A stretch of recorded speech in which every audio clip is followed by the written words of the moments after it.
Okay. Good evening, ladies and gentlemen, and welcome to the regular session of council for November the 8th, 2022. This can be followed along and it's being live streamed on our YouTube channel, as well as if you wish to follow the agenda, it is available on our website at greaternapanee.com. I apologize for us coming in late. The Committee of Adjustments was rather lengthy today. I'll call a meeting to order.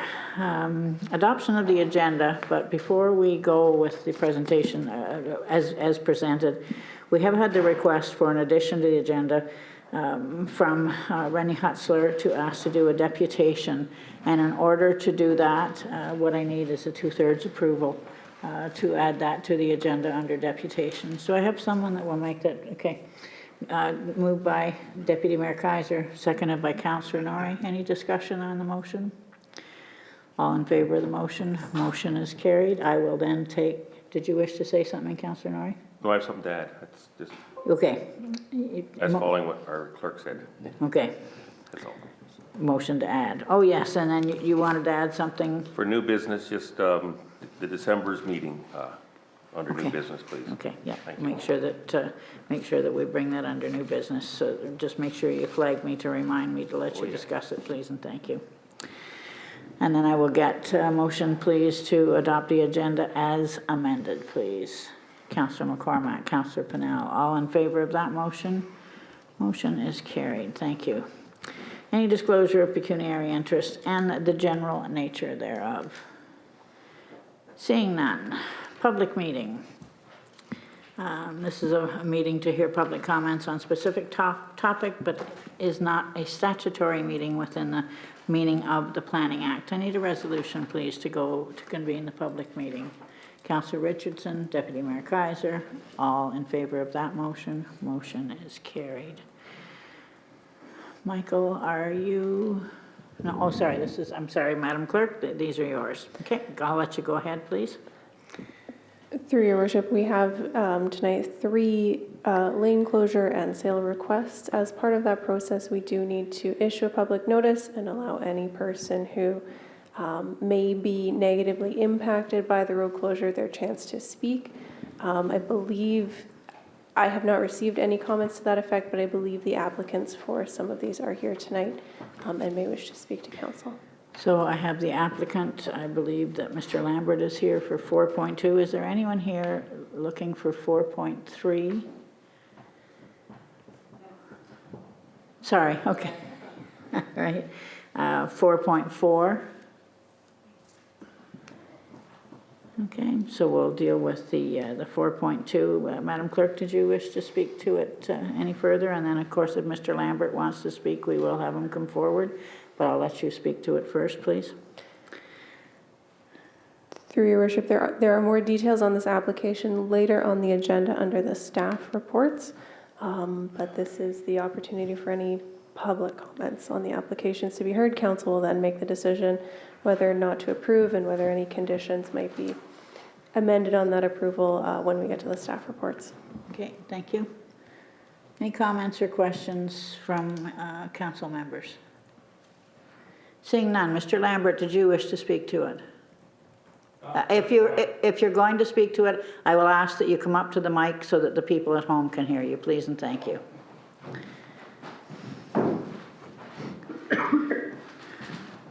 Thank you. Not at this point. I have nothing to say until you decide what we're doing. Okay. No, just wanted to give you the opportunity. Thank you. Yeah. Anyone else to speak either for or against? Seeing none, I will move on then to 4.3, which is the lane closure that we just dealt with, I believe, in Committee of Adjustments. Any questions or comments from any of council? Either opponents or proponents wish to speak to it? No? Thank you. Lane closure, sale and request, application 3. The applicant, Clark Martin, location, the land to the north of 2603 County Road 11, described as portion of the road allowance between concession 5 and 6, geographic township of Richmond. Is there anyone here wishing to speak for or against? Seeing nothing. Anyone from council wish to make any comments on this? I would entertain then a resolution to adjourn the public meeting. Moved by Councillor McCormack, seconded by Councillor Pennell. All in favor of that motion? Motion is carried. Thank you. Presentations. I think I saw Doug on the screen and in a little wee tiny corner. Good evening, Doug. Welcome to this evening's meeting. You're here to give the presentation for the 2021 draft audited financial statements. I know that our treasurer is available on, just want to make sure that Paul's available too. Yeah, and Paul is available as well. He's not feeling the best, so he didn't want to expose the rest of us to his cold and so on. So Doug, I'll let you go ahead, please, and then I'll have you ready for questions and comments, please. It's all the finance staff are sick at the moment. That's right. I've been sick the last couple of weeks too. Yeah, that's what I heard. I hope you're feeling better. I'm better this week than I was last week. Good. Included in our mayor, members, council, town staff, ladies and gentlemen, included in today's council agenda package is the 2021 consolidated financial statements for the town of Greater Napanee. There are also a Greater Napanee Trust Fund statement, and there's also a presentation package or other stuff that sort of was the highlights out of the statements and various other things that was included in the package. A brief overview or other stuff. I'll go through some of the highlights of the statement of financial position, statement of operations and accumulated surplus, sort of the results for the year, accumulated surplus and reserves and reserve funds, and then I'll open it up to any questions or comments. Thank you. Included in page 2 and 3 of the consolidated financial statement is our auditor's report. Welch LLP is an independent firm of chartered professional accountants and will be issuing an unqualified report on the consolidated financial statements. So the financial statement of financial position is basically what most businesses would call your balance sheet or other stuff. It's sort of got a few different titles or other stuff just because it's municipal statement versus a regular for-profit statement. The financial assets are up about $2.3 million to $29.8 million at the end of 2021. Cash is up about $432,000 at the end of the year. Long-term investments are up about $2.2 million. Approximately $1 million of that was investments that had matured last year and where it was sitting in cash. There's been some additional long-term investments that have gone into investment account from, I'm assuming, the bank account, just to earn some extra investment income during the year. Financial liabilities are up about $1.4 million over prior year. Trade accounts payable is up about $1.7 million. Long-term debts are down $900,000. Deferred revenues are up about $550,000. Mostly development charges up about $340,000, and impost fees are up $191,000. Non-financial assets are up about $1.7 million, consisting of tangible capital assets and prepaids. The bulk of that is tangible capital assets are up about $1,697,000, or $1,697,000. Asset additions for the year were about $6.5 million. Amortization of capital assets were about $4.6 million for the year, and write-offs of assets disposed of the year were about $135,000. The prepaids on the financial statements basically consist of prepaid insurance, memberships, and licenses at year-end. The accumulated surplus at the end of the year was $131.3 million, up from $128.6 million in 2021. This is sort of the highlights of the statement of financial position. The statement of operations and accumulated surplus is the next statement into the statements. Revenues are up about $1.26 million to $26.2 million in comparison to 2020, and revenues are up about $700,000 over budget.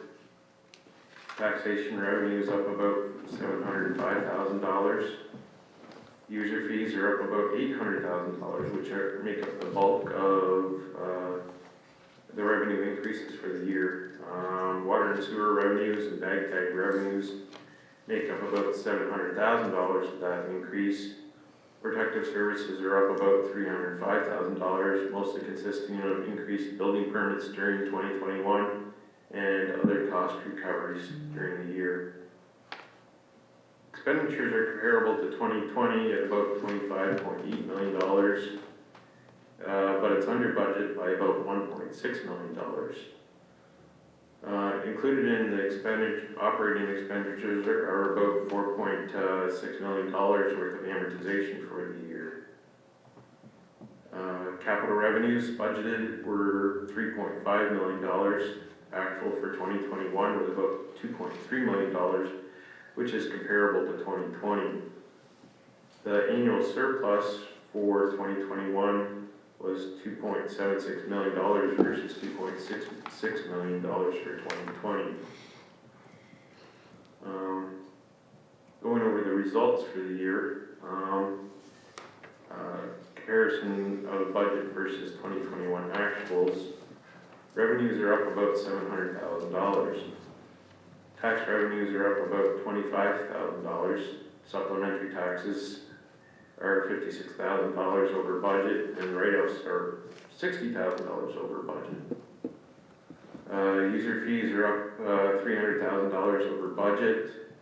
Water and sewer revenues are up about $200,000. Building permits are up about $174,000. Protective services cost recoveries are up about $105,000.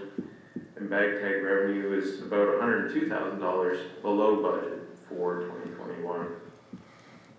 Investment income's down about $68,000 in comparison to budget.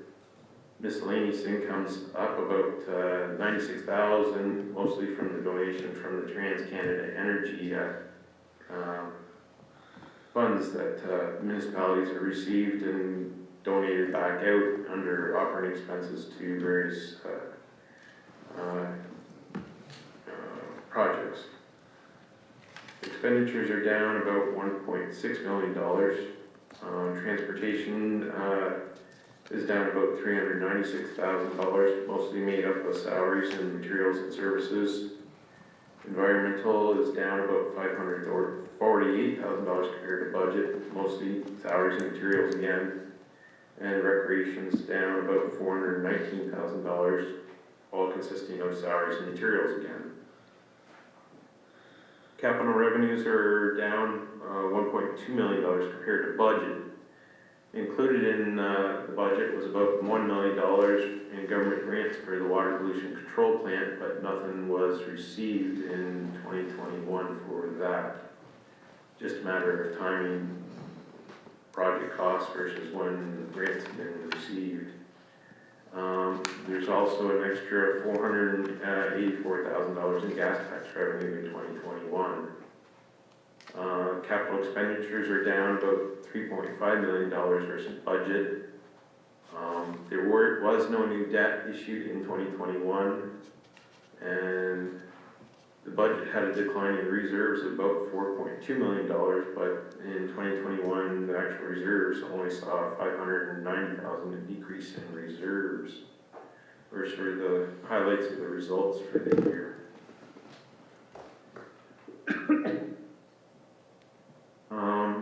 From note 12 to the financial statements breaks down the components of the accumulated surplus of $131 million.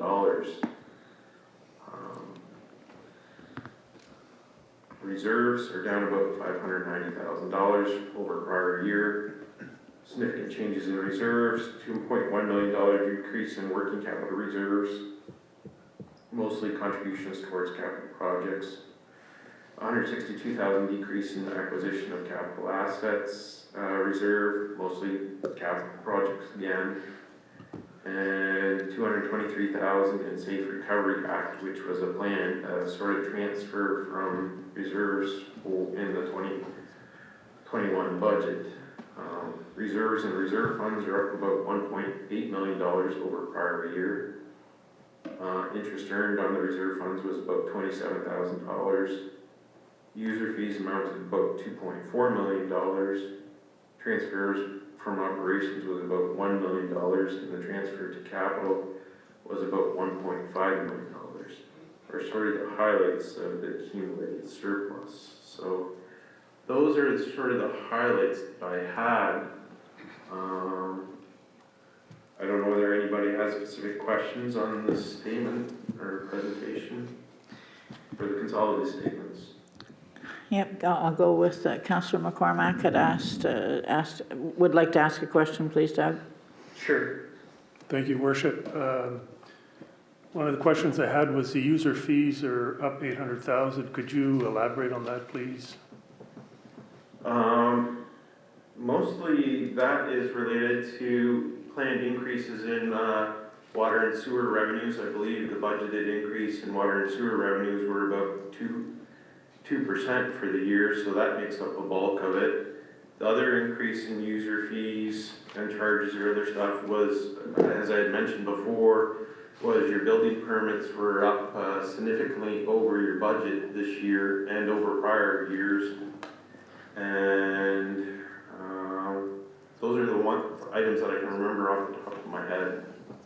Okay, thank you. Another question, please. Certainly. So we're showing 7 million in unappropriated cash. Is this a fairly normal amount? And would this not be something that would bring in some revenue, interest revenue? Yes. Part of your cash balance or store is restricted, but then there is a portion that is unrestricted. It all depends on management and what their cash flow needs are at the end of the year, because it's all sort of relative to any point in time and what your cash requirements were or other stuff.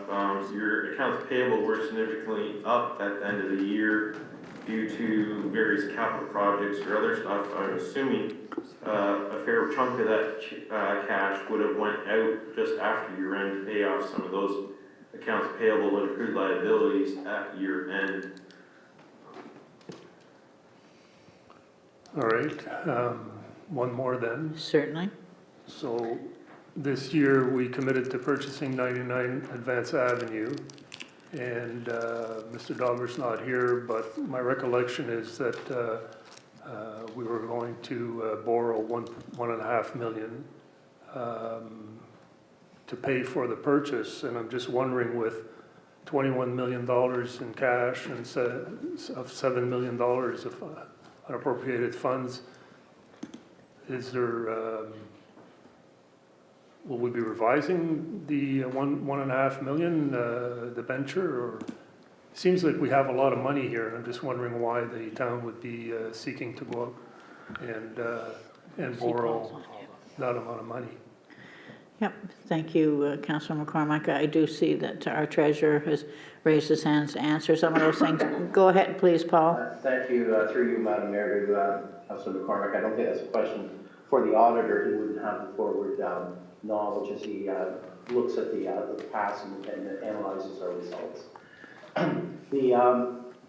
The fact that we were looking to do a portion of debt for this, even though we have what appears to be fairly rich or fairly large reserve balances compared to previous years, is offset by the presentation that staff did to council on October 19th, showing that on our current course of funding a large portion of our capital projects from reserves, that we were likely to see pretty much a use or full use of those reserves, those unrestricted reserves, probably within the next 3 years. So at this point, we thought it best not to tie up all of those funds with the purchase of the building when we're funding probably almost $2 million a year of that in roads work alone, let alone other capital projects. Our reserves are greatly underfunded for future capital works at the degree to which our assets need to be replenished. And again, as that was brought before council on October 19th. Also, there is about $3.9 million in the accumulated surplus balance or other stuff for unfunded projects from earlier years too that hadn't quite got financed at the end of 21. I know the treasurer, or the previous treasurer, I think, had planned to debt finance some of that stuff, but it had never been done yet either. So that's cash that had already went out the door that it hadn't been funded yet either. And council voted in a previous budget meeting to repay that back over a 10-year window. So, yeah, thank you, Doug. Of that $7 million in restricted fund, $3.5 million is tied up to pay back the reserves for those unfinanced capital projects dating back to 2004. Okay, thank you. Councillor McCormack. Thank you, and Paul, I appreciate your response because it's what I expected and it's what you had said before. I just wanted to bring it up this evening. And one last comment, the notation that the OMERS pension fund was $69 million in deficit. Is there any concern for the liability for the future Napanee employees if we're looking at this kind of a deficit? Paul, I'll let you go ahead with that, please. Thank you, Madam Mayor. Through you, Councilor McCormack, I'll take a stab at it, but I believe that Doug, correct me if I'm wrong, but that deficit would have to do with the overall owner's pension for all municipal employees that are our partners within that fund. Yeah, the owner's liability would be province-wide or other stuff, and of course that owner's pension valuation or other stuff is at December 31st, and it's always sort of a point in time, so just depending on what the stock market is doing or the investments or other stuff that the owner's pension plan holds could be entirely different from an earlier year or other stuff, depending on what the stock markets are doing or other stuff. So it is all relative at a point in time. If it is sort of a consistent sort of deficit or other stuff, the pension board would have to plan or other stuff, board members would have to try and figure out a plan to either increase rates or trying to increase returns on their investments or other stuff to try and sort of reverse that trend. Of course, a lot of the municipal employees are getting as of retirement age and will be drawing down on those pension funds at some point too. So thank you, and as you mentioned, it is a snapshot at a point in time. I know that some of the reports that have come out from owners, Councilor McCormack, have shown that that it actually is quite strong in the moment. I don't feel, personally, I don't feel worried about it as an owner's employee. I know that it's a very, very strong pension. In fact, one of the biggest in the country. I believe the holdings by owners are larger than the teacher's pension. So at this point, I don't feel a lot of worry myself, but if council wishes, I can bring back a report to look at year over year of what their year-end balancing was, and even submit maybe one of the overstatements for council if that's a wish. All right, thank you. I just brought it up because I think it should be on the radar, and just wanted to make a note of it this evening. Thank you. Because the actual contribution rates haven't really changed a lot over year the last number of years either. Okay, anything further from council? No, seeing nothing. Thank you, Doug. I certainly hope you you feel better. It looks like anybody that's related to finances in our world right now seems to be on the down and out, so it's got to have something to do with numbers. Thank you very much for. Well, I've been sick the last 4 weeks, so I'm getting tired of being sick. I'm sure. I'm extremely sure that you are. With that, you do have a recommendation that council receive for information and approve the 2021 Town of Greater Napanee financial statements as presented by the town's auditing firm, Welch and Company. Moved by Deputy Mayor Kaiser, seconded by Councillor McCormack. If there are no further comments or questions, all in favor, sorry. Did you want me to make any comments on the trust fund statement, or is that pretty self-evident for everyone? Council's wishes?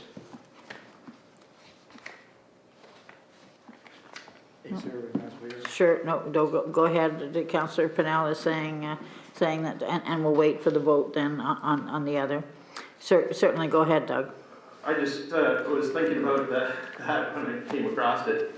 It's been several years or other stuff that the town's had any trust fund statements. When I first started it, we did have some trust fund statements, but all those cash and trust funds had got cashed out or other stuff. So this is the first time that we've presented a trust fund financial statement in a number of years. As you know, the town has taken over the sort of operations of Riverview and Riverside cemeteries. Basically, this trust fund financial statement is sort of on the balance sheet or in the statement of financial position is the cash that the town is holding in trust or other stuff for the cemetery trust. The accounts receivable balance in the financial statement of about $654,000 is the care and maintenance funds from the former cemetery boards or other stuff that was approved or other stuff to be transferred just prior to year end from the pension board or other stuff of Ontario, giving us a total care and maintenance basically fund of $663,000. On the statement of changes in fund balances or other stuff, that's where I'm showing basically the $633,000 worth of contributions in transit, sort of $15,000 worth of care and maintenance funds that were earned during the year, and about $14,000 that was earned on those investments in prior to the year end, coming down to our $663,274. Is sort of where that trust fund is for. That trust fund is meant to sort of the principle of those investments sort of remain in trust or other stuff. It's usually the investment income earned on those funds is able to get transferred back to the municipality to pay for the care and maintenance and of the cemeteries along with the monuments or other stuff. It's sort of the highlights that I've got for you on the trust fund statement for 2021. Any questions, Doug, on the extra? And thank you for reminding me, because this is the first year that this will be appearing, because I believe that it's the first year that we have been able to have the funds transferred to us. Just a question from me, Doug. The only portion of that we can spend is the interest earned? Correct. Okay, so it's up to the municipality and the taxpayer to cover the rest of it? Yeah. Okay, just to make that very clear to those that are sitting out there, that happens to be... Well, there'd be certain revenues for the burials and I guess I don't know whether there's any mausoleums there or not, or other stuff, not being familiar with the cemeteries or other stuff. But usually there's burial fees or other stuff. A portion of those fees that you do collect have to go to this care and maintenance fund. That's right. The remainder of those burial fees or other stuff comes part of your operating revenues, which help offset some of the expenditures of the cemeteries too. Agreed. I didn't mean to say that there weren't any revenues, but it just shows you what a small amount is on there. So in that, now that money is put to us in trust, I know that the Cemeteries Board, or Ontario Bereavement, and whatever the name Yeah, of it. I couldn't remember the exact title off the top Okay. of my head. So they've had it invested. Can we invest this on our own now? Yes. And I see Mr. Zatterberg is nodding his head up and down, so that's good. That's the way that we wanted it to go. Okay, thank you again, and I didn't mean to cut you off without having that. Any other questions for Doug on any portion of this? We do have a motion on the floor to receive this once it comes, now that it will no longer be draft because we've approved it, it will be posted on the website, I'm assuming. Yes. All in favor of the motion?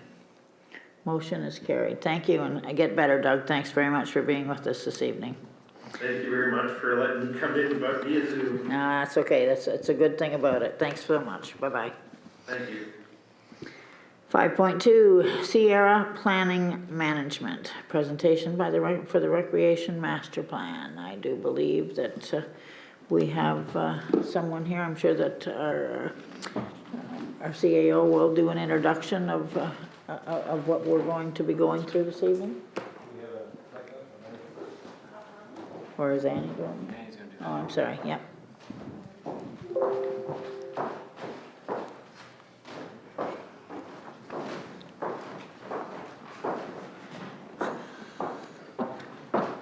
Not sure what this is.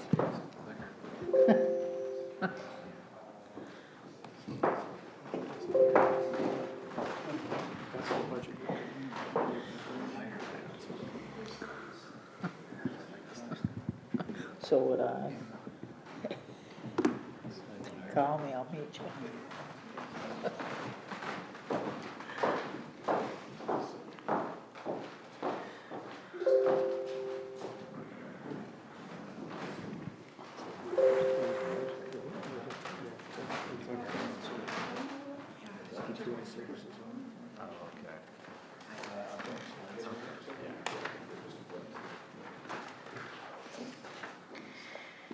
Bear with us, everyone. We've just a few IT glitches, but I know that we'll certainly get it straightened out.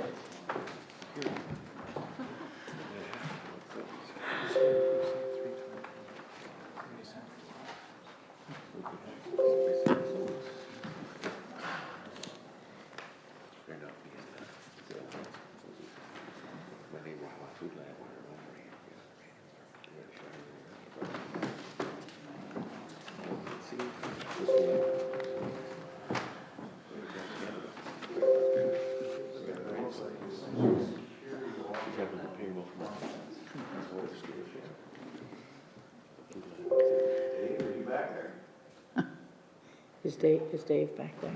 Please. Hear me now? There's Scott, or Scott.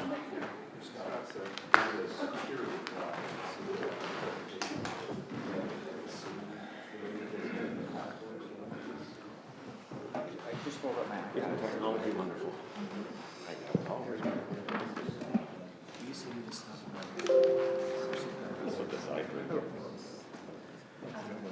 It'll soon be over.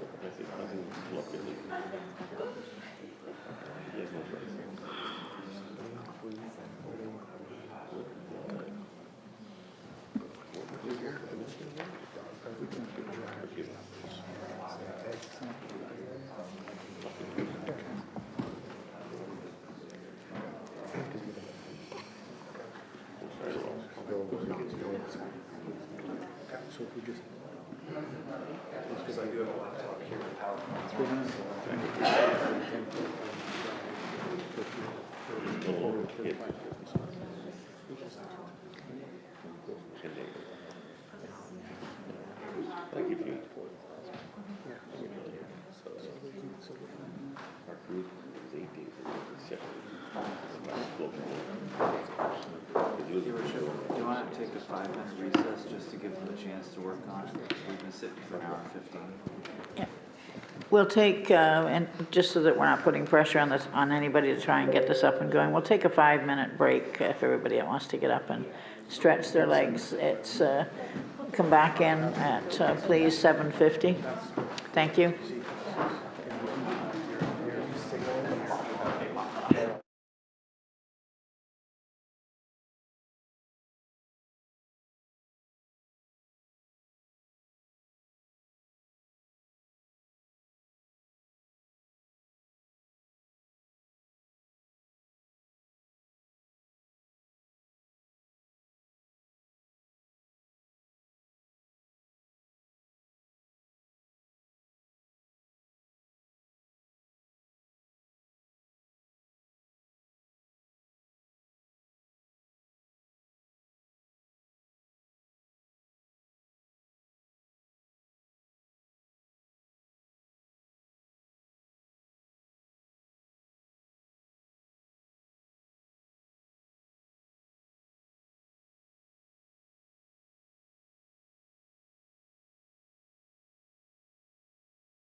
Syracuse, you've done your cross-border check. Don't know whether we're back live. Terry, can you see? What's that? Okay. Sorry, for those that are trying to watch online, we did have some technical glitches. We're back up and going now, so we will start back at 5.2. Sierra Planning and Management, presentation of our recreation master plan. Welcome, and I'll let you and Annie go ahead with the presentation, please. Just make sure that you're speaking well into the mic so those that are at home can hear us, please. Thank you, Your Worship, and thank you for your patience. Tonight we have with us Mr. John Hack from Sierra Planning and Management to provide us with the Recreation Master Plan overview. Thank you and welcome. Thank you, Annie. Madam Mayor, members of council, members of staff and members of the public here and at home. It's a fairly long presentation, and I'm not sure that may have been the reason why it took a while to load, but it is colourful at least. What I'll try and do, because I know council I think has had this in your packages for a day or two, so we'll try and skim over some of the details. Tonight's purpose really is to bring you up to speed with where we're at. We're not quite finished yet. The next step is to draft a plan that has a lot of recommendations nestled within it. What we've tried to do is tease out the issues and give you a sense of the directions that we're taking this evening. So what I will do is just give you a nod to go to the next slide. So if you can just go over the next slide. Thank you. So in terms of our scope that we had, it's expansive. You heard mention of the cemeteries, for example, and the costs and revenue implications of taking on those legislated obligations. Similarly, they're recreation opportunities, and they are cost centers for the municipality. So they're part of the parkland component here as well. But the range is really from bookend to bookend. So indoor recreation, including those facilities that you don't currently have. So, we're looking at indoor pools in terms of the wants and needs, and gymnasia and things of that nature. Similarly, outdoor recreation of an organized nature, sports fields, harder infrastructure, splash pads, all of that sort of stuff, winterized activities. Something that really has gained traction in the last few years, the importance of trails and active transportation. And then also not to lose sight of the fact that all of these places are just where your services take place. And there is this focus on the human resource aspect and the services that need to be provided or facilitated, promoted by the town. Next slide.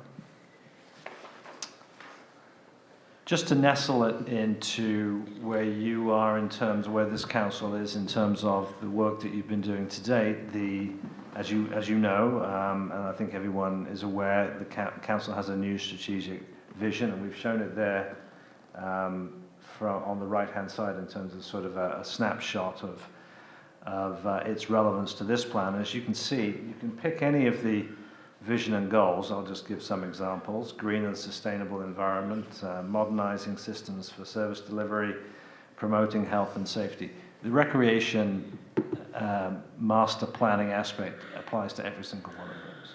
So when we come back with the final plan, what we'll try and do, and what we will do, is make sure that we organize it so that you have your corporate strategic, community strategic plan, then underneath it is a recreation master plan, and that will then fall into, it may have different areas of emphasis, but it will speak to the strategic goals that you have in the established corporately as well.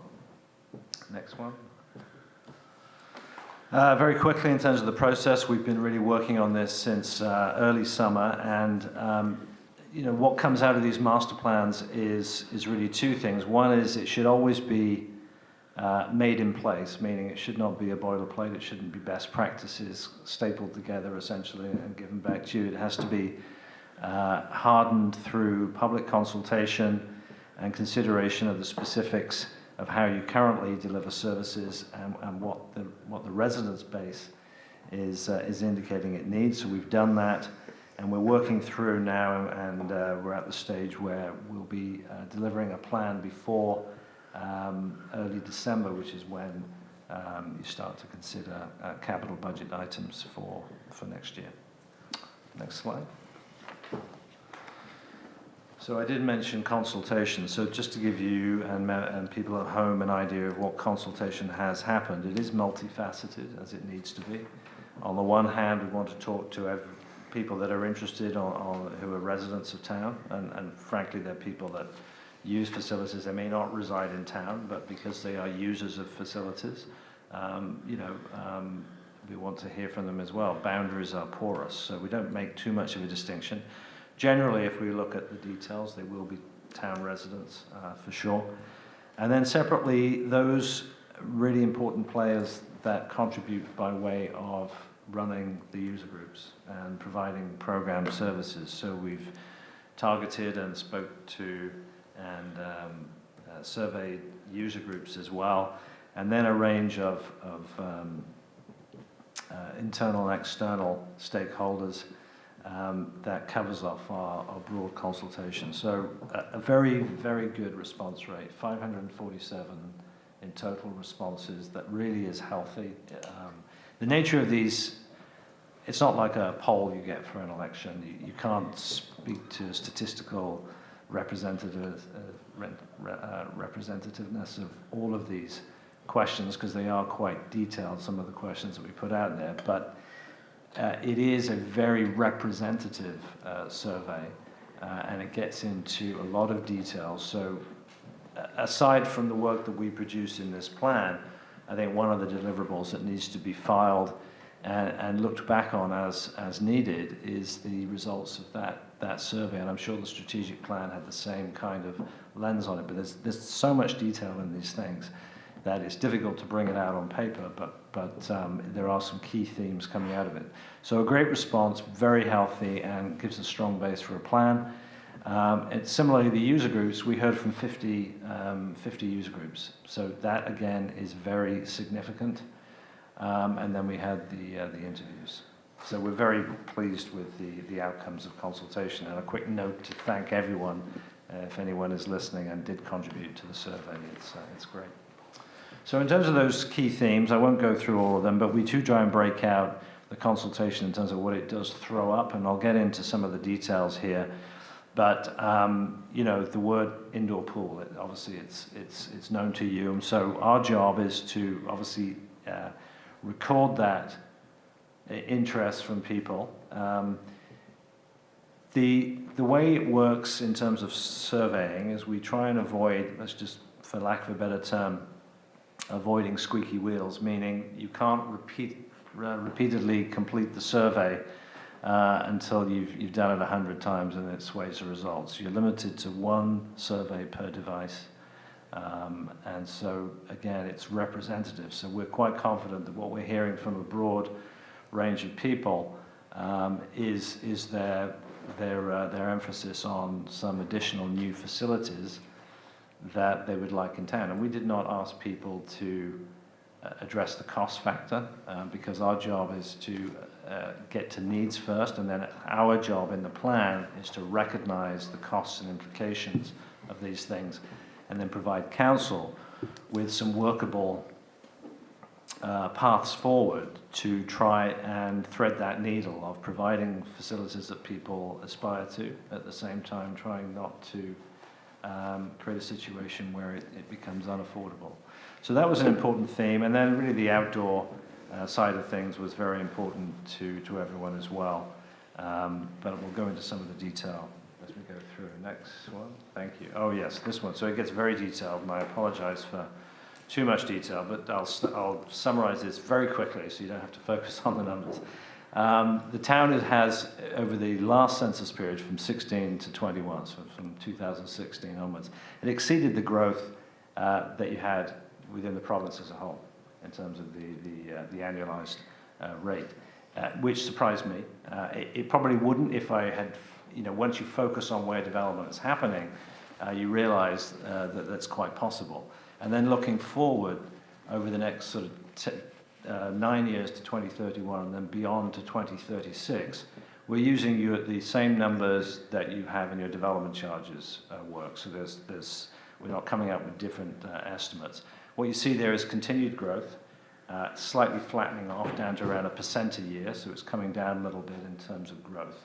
But it's very strong. And then the seasonal residence base, it's really just a notation that, that's about 12.5% of your population that would be, that is sort of on top, that is seasonal, as opposed to just permanent. And, that's something that has to be factored in any planning. They are tax-paying members of the community. And so we will have strategies for that. Next slide, please. So I won't, again, dwell on the numbers too much, but other than to say that, so growth is one thing, but the town, like many places, is growing a little older, relative to, we're all growing older, but growing older relative to other places and the province as a whole. And that's to be expected, but it means perhaps even more that getting a balance in recreation facilities and services is important, because one of the things that you'll hear from us when we produce the final plan is that this whole discussion of recreation facilities and services is really part of a broader civic strategy of economic development. It's quality of life. It's the other side. It's the same side of the equation as economic development. So when you look, but above and beyond that, there are some specific needs to focus on low-income and at-risk groups in the county as well. So again, we have to try and make sure we speak to all of those issues. Next slide. So on to the community centres, and we visited all of them, and have stats on all of them, and they're very different. The distribution is very good, actually, when you look in other places where historically these kinds of facilities have been established. So our strategy, I know that there are some moving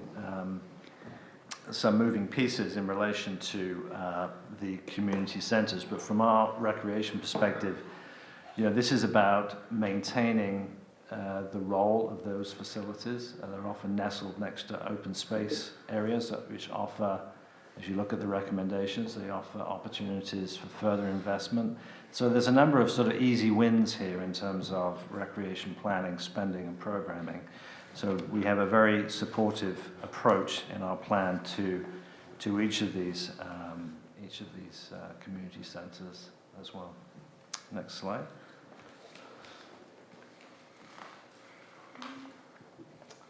Next slide, if you. Oh, sorry, you're there. Sorry. So then the next few slides are going to deal with specific activities and some of the bigger, heavier infrastructure pieces. So on the indoor ice, you can say the heavy lifting was done a while ago when that new facility, as I call it, relatively speaking, a new facility was put in place. 2004 building means it's getting on to 20 years. So obviously there is going to be a need to focus on life cycle replacement and keeping that building healthy as a facility over the next 20 years. I don't need to tell anyone that if you look at construction costs for these kinds of institutional builds across the province, they are going through the roof at the moment. A new double pad arena, I won't speculate on the final cost, it depends what you put in there. But the point is that the existing facilities need to have that focus on life cycle investment in order to maintain them as far as you can into the future. It's well used. Our estimate, based on town data, is about 76% usage in prime time, which is good. It could be better. I mean, just so you know, when you get to some of the bigger centres, getting prime time in and around 80, even 90% starts to tell you that it really is moving in terms of demand. So the result of that, and looking at the distribution of other rinks within a drive time, and everyone should just be aware that everyone at home that uses rinks, the approach here is not that every neighbourhood has a rink, but these are regional facilities. So you have a major regional facility between Kingston and Belleville, and you supply and service a number of residents that will live in town, but also live outside of town. Just as the Quinte Sport and Wellness Centre has a 60% service base within Belleville, and 40% come from outside of Belleville as well. So what that really means is you are a very important function. The building's important. You obviously want to maintain balance in revenues and costs so that you're not creating more subsidy than you need, but at the same time, access for everyone in the community and for those outdoor recreation assets that are nestled around it. That's going to be important as well. So our focus really here is to make sure that facility's advantage is one of the comparative advantages of Napanee is maintained going forward. So capital dollars, operating dollars into that facility. In terms of the standards of provision, it's great. You're right where you should be. If you want to make a lot about standards, and we are very mindful that the standards and these kinds of things are just guidelines, but you are where you should be in that regard. Next one. This is the one that is an ongoing piece of work for us. So, and I'll just speak quickly to the supply. And there is a little bit of a correction here that my office will need to make. There are a number of pools in the area. I mean, and I say that, and I know that people say, yes, but you have to drive to them. And that ultimately becomes the question of what is the level of service that the town of Napanee ultimately wants to provide. Is it an acceptable level of service to be driving 30 minutes or 45 minutes to another facility in another municipality? And that's currently what is happening for those that use the indoor facilities. But in terms of which facilities are within a sort of 45-minute radius, we just need to have a little closer look, because some of the numbers there we may need to add to. So obviously the Henderson in Amber's view is currently closed, as far as I'm aware. The Templeman Meninga, what that actually is, that's just the naming rights for the 25-meter pool of the Quinte Sport and Wellness Centre. So that's the Quinte Centre there. The Recplex in Trenton, that's the 8-wing facility, and that's two large indoor pools, and there's some outdoor facilities there, outdoor pools. And then you have Artillery Park on the other side of Kingston, and you have the YMCA in Kingston. All slightly moving. Then you have Belleville. The additional ones would be Belleville has a YMCA, which is there and which is moving slightly further west, and then there is a YMCA in Quinte West as well. So they're not all the same. And our approach is that if you are adding into the inventory of possible places to go to swim, and you add the CFB, the Canadian Forces facilities, and the YMCAs, you have to discount them. They're not the same as a municipal pool. It doesn't have the same level of access. You do not get first right to use those facilities. So our analysis will work that through. But what you do see is that the municipality is sort of at the cusp where you could start to make the case for an indoor facility to serve the needs of the residents that are within sort of a 25-minute drive of Napanee. And so we are at Sierra fairly sympathetic to that, because we've seen that it will become a council decision over the next year or two as to how you wish to proceed, but it's about gathering the right information. So currently, there is a very significant statement of desire on the part of the residents base to have an indoor pool. And I think you can translate that into an obligation to move the project forward in terms of scoping it, in terms of what could be the range of solutions. So one is a facility solution, the other one might be a service solution where you continue to partner with other facility providers in the shorter term. But either way, the master plan can't ignore the issue. It has to provide some strategies. And hopefully when we do that and come back with the new council and it's shown, there'll be enough choice there for you to be able to move and give staff instruction to move on the next phase. So if you just go to the next slide, just to close off that discussion, on future directions. There is an existing aquatic feasibility study from several years ago, and because it's from several years ago, I think it's fair to say that these things do become dated quite quickly. I think the location at the Strathcona Paper Centre is on a working assumption basis, the correct one, because there are a number of synergies that you can get. But unlike the pools, indoor aquatic centres, unlike arenas, are not one item. They're very scalable. And so there is an ongoing discussion about what you can provide, what it should look like, and the costs go from there, the operating costs go from there, the staffing opportunities go from there, the multi-use potential goes from there in terms of what you could build around it. So there's a lot of work that can and should be done to further scope out what the range of options are. So that's it. I won't go through the details here. We pulled it from the survey, and there was a considerable response, healthy responses, sort of 200 more people answering the particular questions on the desire for programming related to swimming itself.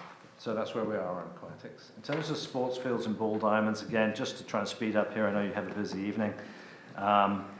The standards, again, if you look there on the left-hand side, if you did break it down to ball diamonds and what we call rectangular fields, so a rectangular field could be used for soccer, you could be playing rugby on it, you could be playing football on it. It's that kind of sports field. The standards are very good, meaning you have fewer people using those fields compared to a standard that you might expect in a comparable community. And that can speak sometimes to the lack of health of the organizations providing those services. So I think there are two things to consider here. One is you don't need to be building anything new, but you do have to maintain what you have. And then we have some very honest commentary from a number of people about things such as irrigation and just improving the quality of those fields, because they are used midsummer, and midsummer is very dry here.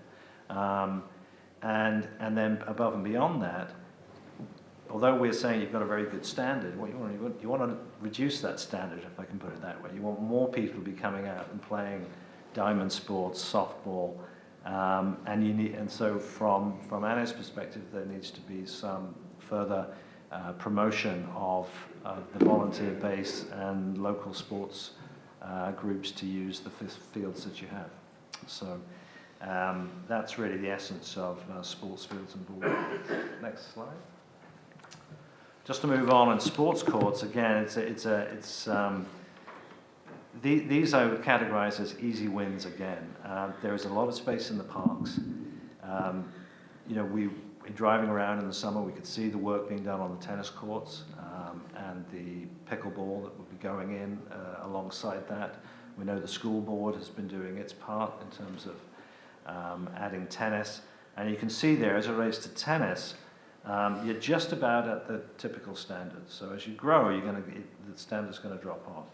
Tennis does offer the opportunity to put pickleball in, and there will be a question and a choice in the plan as to whether you wish to put some dedicated pickleball in, because we are seeing, you just have to pick up any sports-related journal, you'll see that pickleball is really a wave that's coming across North America, and it's not just an indoor thing in the winter, although that's important. It is a very pleasant summer activity, multi-generational, and I think it gets categorized into the type of facility where if you can find government funding, grant funding to go along with some plans, you can really create some very workable projects that can be up and running in a year or two. They're doing that in Belleville and other places as well, where they source funds and then put in a complex of pickleball as well. So good news on the sports courts. You've got some good facilities, but there are possibilities in the future. And then very quickly, and just my own personal observation from this work, I've driven past and through and worked in Napanee for many years. Never really thought too much about things when you take the ferry from Prince Edward County across and then travel on. But you realize as you look at this with the lens of facilities and services, how significant the water aspects are to the municipality. So those boat launches, the ones that you currently have, it certainly is our opinion that they are potential gems and there needs to be reinvestment. So whether you take Sherman's or Brooks and they need some improvement, those again are wins that can be budgeted, I think. There can be some design to try and make them the best that they possibly can. But then they'll be up and running, and they're part of the tourism opportunity in the town as well. So there's lots to speak about in terms of riverfront opportunities as well. But it again is a good news story for the town. Next slide.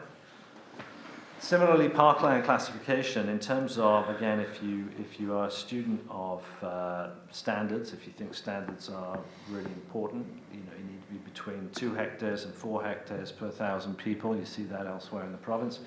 You're right in there, so there's no need to go out and obtain large chunks of land. But it's about connectivity. It's about trails. In terms of the distribution of any open space that you have that is within sort of 500 to 800 meters in a walkable environment, that's really a level of service you should expect in urban areas. So in the urban area here, for example, and you can see there on the map, those green circles, that's the 500-meter distance walkability from existing and future parks as far as we know that they exist at present. So that doesn't require you to change strategy in that regard. But as I said, it's about connectivity. Next slide. We're going to just go to the next slide, because this slide there, the one that I referenced there is a parks hierarchy, is the official plan that you work along, the parkland dedication policies that you speak to when you adjudicate on development applications. These can all benefit from having a rec plan that speaks to exactly those decisions that you have to make and create strategies. So there will be a parkland hierarchy. This one is a generic one that we had, but that will be focused on the specific categories of park that you have in town. As it relates to trails, again, there are a number of trails. Some of them are on roads in terms of what being provided by some of the provincial networks. But the focus here, again, will be that north side of the river, going from sort of Centre Street up to the new condominium development to match what is an excellent pedestrian realm on the south side, going up to the rapids.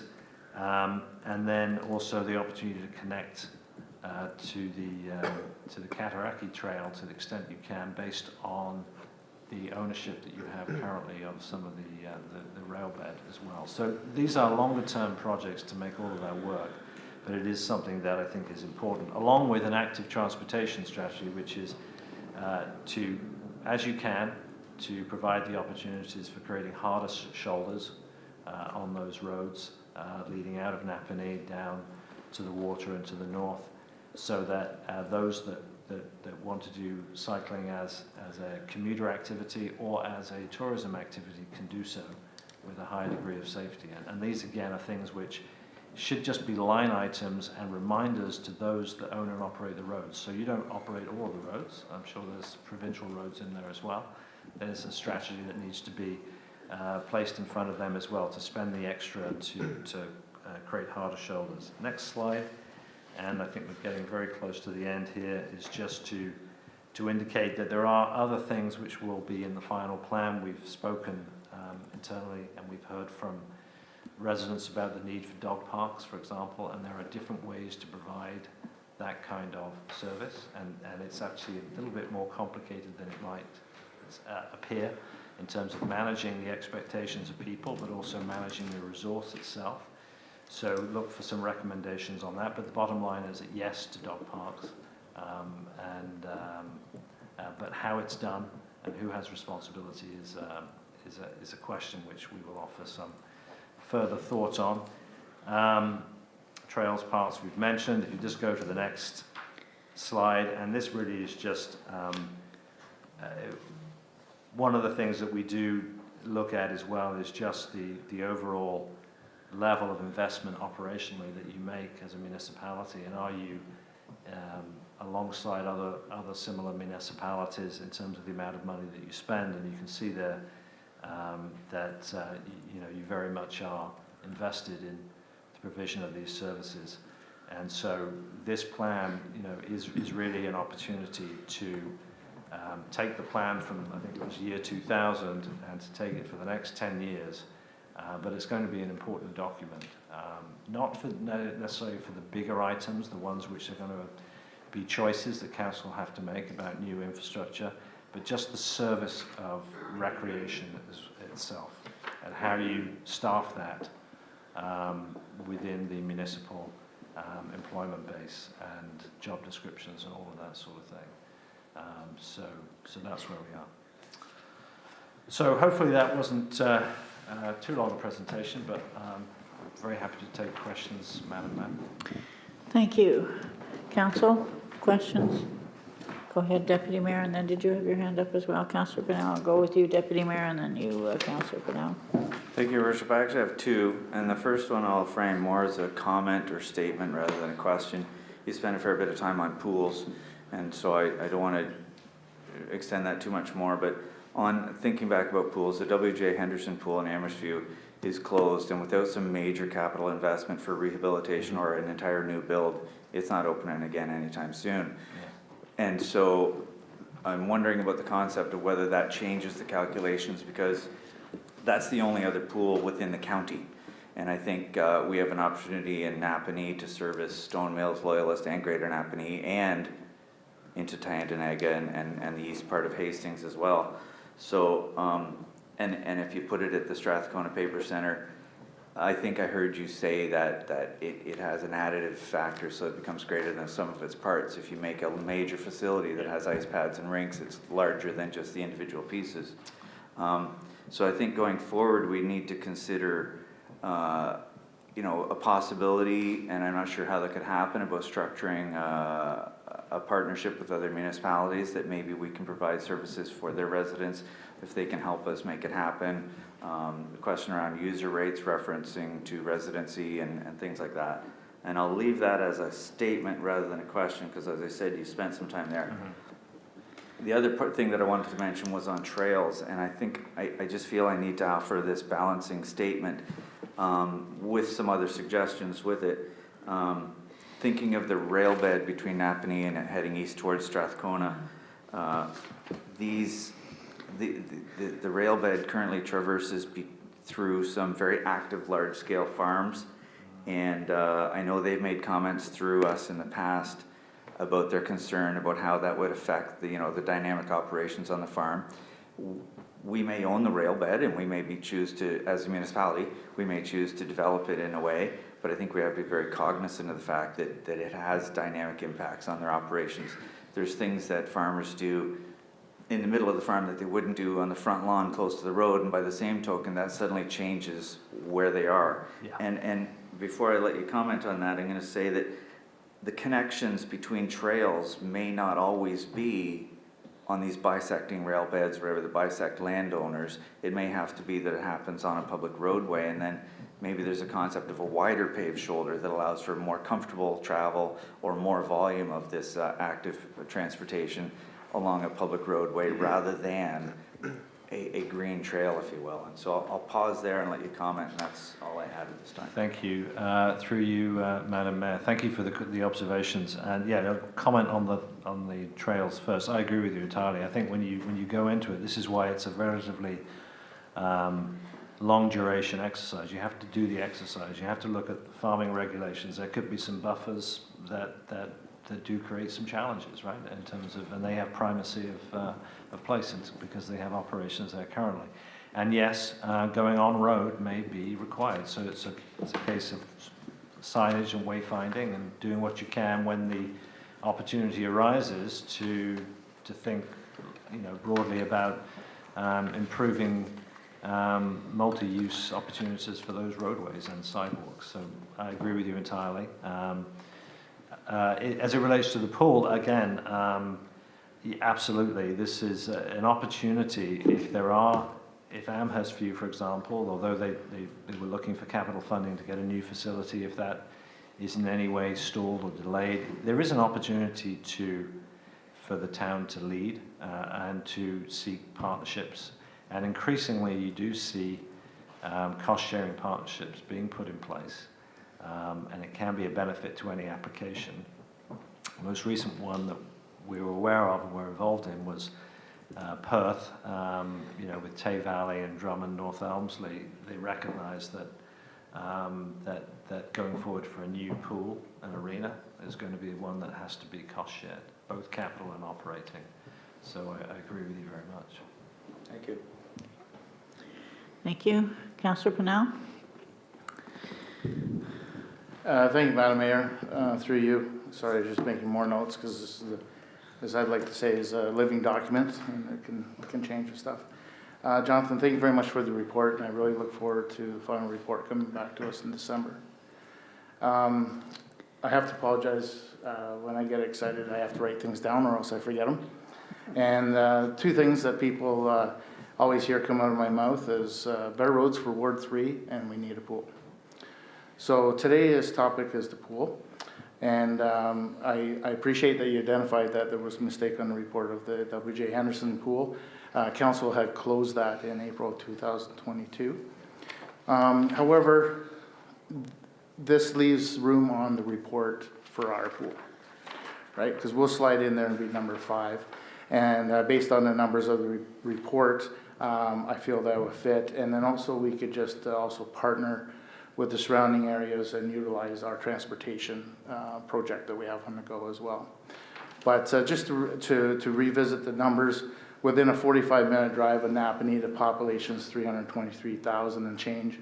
Divide that by 5 pools is 64,000 and change people per pool, where the typical standard is 35,000. So there's another good thing for us. Greater Napanee currently has 9 ball diamonds, 15 rectangular fields, 2 ice pads that are currently only used 76% of the time, leaving the surface not used 24% of the time, which is almost 1/4 of that time. We hear from time and time again that the pool loses money. In this report, you'll see that the SPC has only 49% cost recovery, which is less than half. And it shows a net loss of $922,996 in 2019. And I can also show you budgets where past years have been similar to that.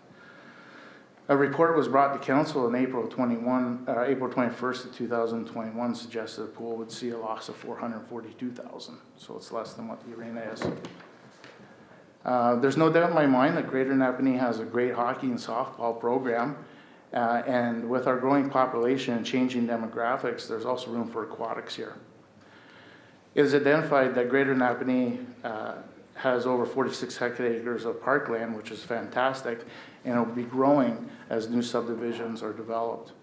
Currently, there are 2 large subdivisions in various levels of approval and design stage that will bring an additional 863 various forms of residential units. Millhouse Yards is currently well underway, and that has a design of 103 units, plus an apartment building, which I wasn't able to find out how many units that was before I wrote this report. And just recently, approximately 150 acres has been sold in the west end of Napanee for housing development for the future years. So just one last thing, it's time to stop testing the waters with their toes, and it's time to jump in with both feet. And I thank you for the report. Thanks. Thank you. Anything else from council? Questions? Oh, sorry, Councillor Norrie?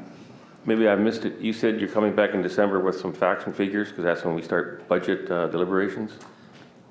Through you, Madam Mayor. Yes, with the draft plan itself. So there'll be more precision on the recommendations, and they'll be listed out and numbered. We do not typically, for that, come back and publicize capital costs associated with all of that because it's so variable. But internally, in terms of providing staff with working memoranda on what items are going to cost, we furnish that and then they use it as they bring items forward. But in December, the plan itself. Thank you. Okay. Anything further from council? Seeing none, I would take a motion, please, to note and receive. Moved by Councillor Pennell, seconded by Councillor Norrie. All in favor of that motion? Motion is carried. Thank you very much. Very informative. I'm sure that there'll be much more coming forward in December. Thanks, Annie, for all your help with this as well.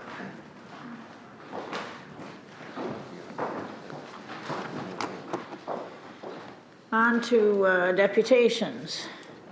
Rennie, I'll have you come forward, please. Please try and get as close to the mic so everybody at home can hear then too, please. Rennie, what I'm going to let you do is I'm going to give you 10 minutes to go over your presentation, and then there'll be questions. It's only a page. Pardon? It's only a page long. That's okay. If you read slowly, you're within the limits. Don't argue with me yet, please. Okay. So I'll let you go ahead, and then, of course, there'll be questions afterwards. Okay? Thank you. Thanks for adding my deputation to your already long agenda. The late night shopping party was started and funded in 2006 by Kat and Yepta from Starlet, which means it's been 16 years in operation. The success of this event was felt by all merchants in the downtown area, and in 2018, the BIA took over the event planning and funding.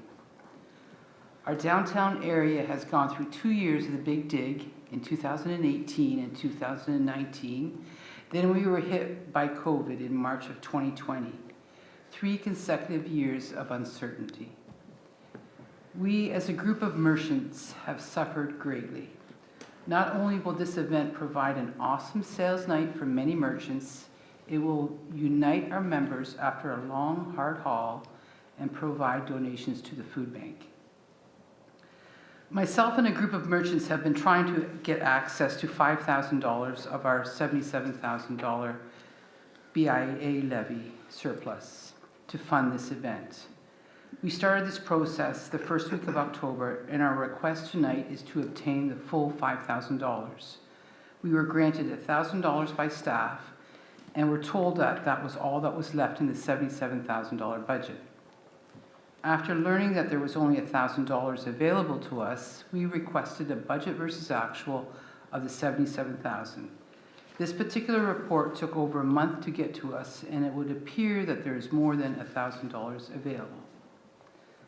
I have provided each council member with a copy of our budget and a copy of the $77,000 budget versus actual. As the owner of Lansing Gibson Gallery, my marketing costs last year exceeded $6,800. With that $6,800, I know I brought customers to the downtown area. Did I benefit from this? Yes, I did, and so did other merchants. After visiting my store, my customers continued browsing in the downtown area. The reason I'm bringing this up is as I was asked by Marg Isbester when I requested this deputation, will this event benefit all our members? My answer to that was no. The banks and the financial services will not benefit, but each retail member will have exposure to this event, and it will be up to them to draw customers in. We have many merchants that draw customers to their stores through their marketing programs, and we as retail neighbors benefit from their efforts. If we look at Jason from Gray's Drugstore, Jason has an extensive radio campaign promoting the health benefits of drug dispensary, the vitamin supplements, his ability to give flu shots, his protein program, and his educational program of over-the-counter options. Each one of the downtown merchants have benefited from Jason's radio ads. My point with these examples is to highlight that not every event or marketing campaign will benefit all. However, as merchants, it provides us with traffic to our area and that we need to entice into our store. Our request for the $5,000 is in keeping with the budget of the past years, and we respectfully request that you grant us the full amount. Questions of council to Rennie or comments? Go ahead, Councillor McCormack. Thank you, Your Worship. If the $5,000, and this is an if, were granted, who would administer the money expenditures? We would base it on the budget that we sent you, and then the money would go it would be paid via the town. We would not be asking for $5,000. I understand, but who would administer There's a group that met, there's 5 merchants that have met and getting this late night shopping party going, and it would be those 5 people. I think, just to clarify here, what Councillor McCormack is asking, Rennie, is if, no matter what the number, the dollar amount would be, it would still be administered, because that money belongs to all the BIA members, and it does sit within our coffers right now, that it would be administered by us. Bills would be brought to us to be paid. Okay, no, I just could tell that you weren't reading what, is that Councillor McCormack? That's fair, what you're getting at? Okay, thank you.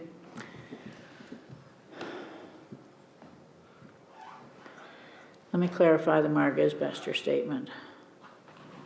The Mark-Isbester statement was, not would it benefit, would all of the people downtown want to see this go? So it wasn't would it benefit, of course it benefits everybody differently, Rennie, but I'm not going to get into that. Councillor Norrie.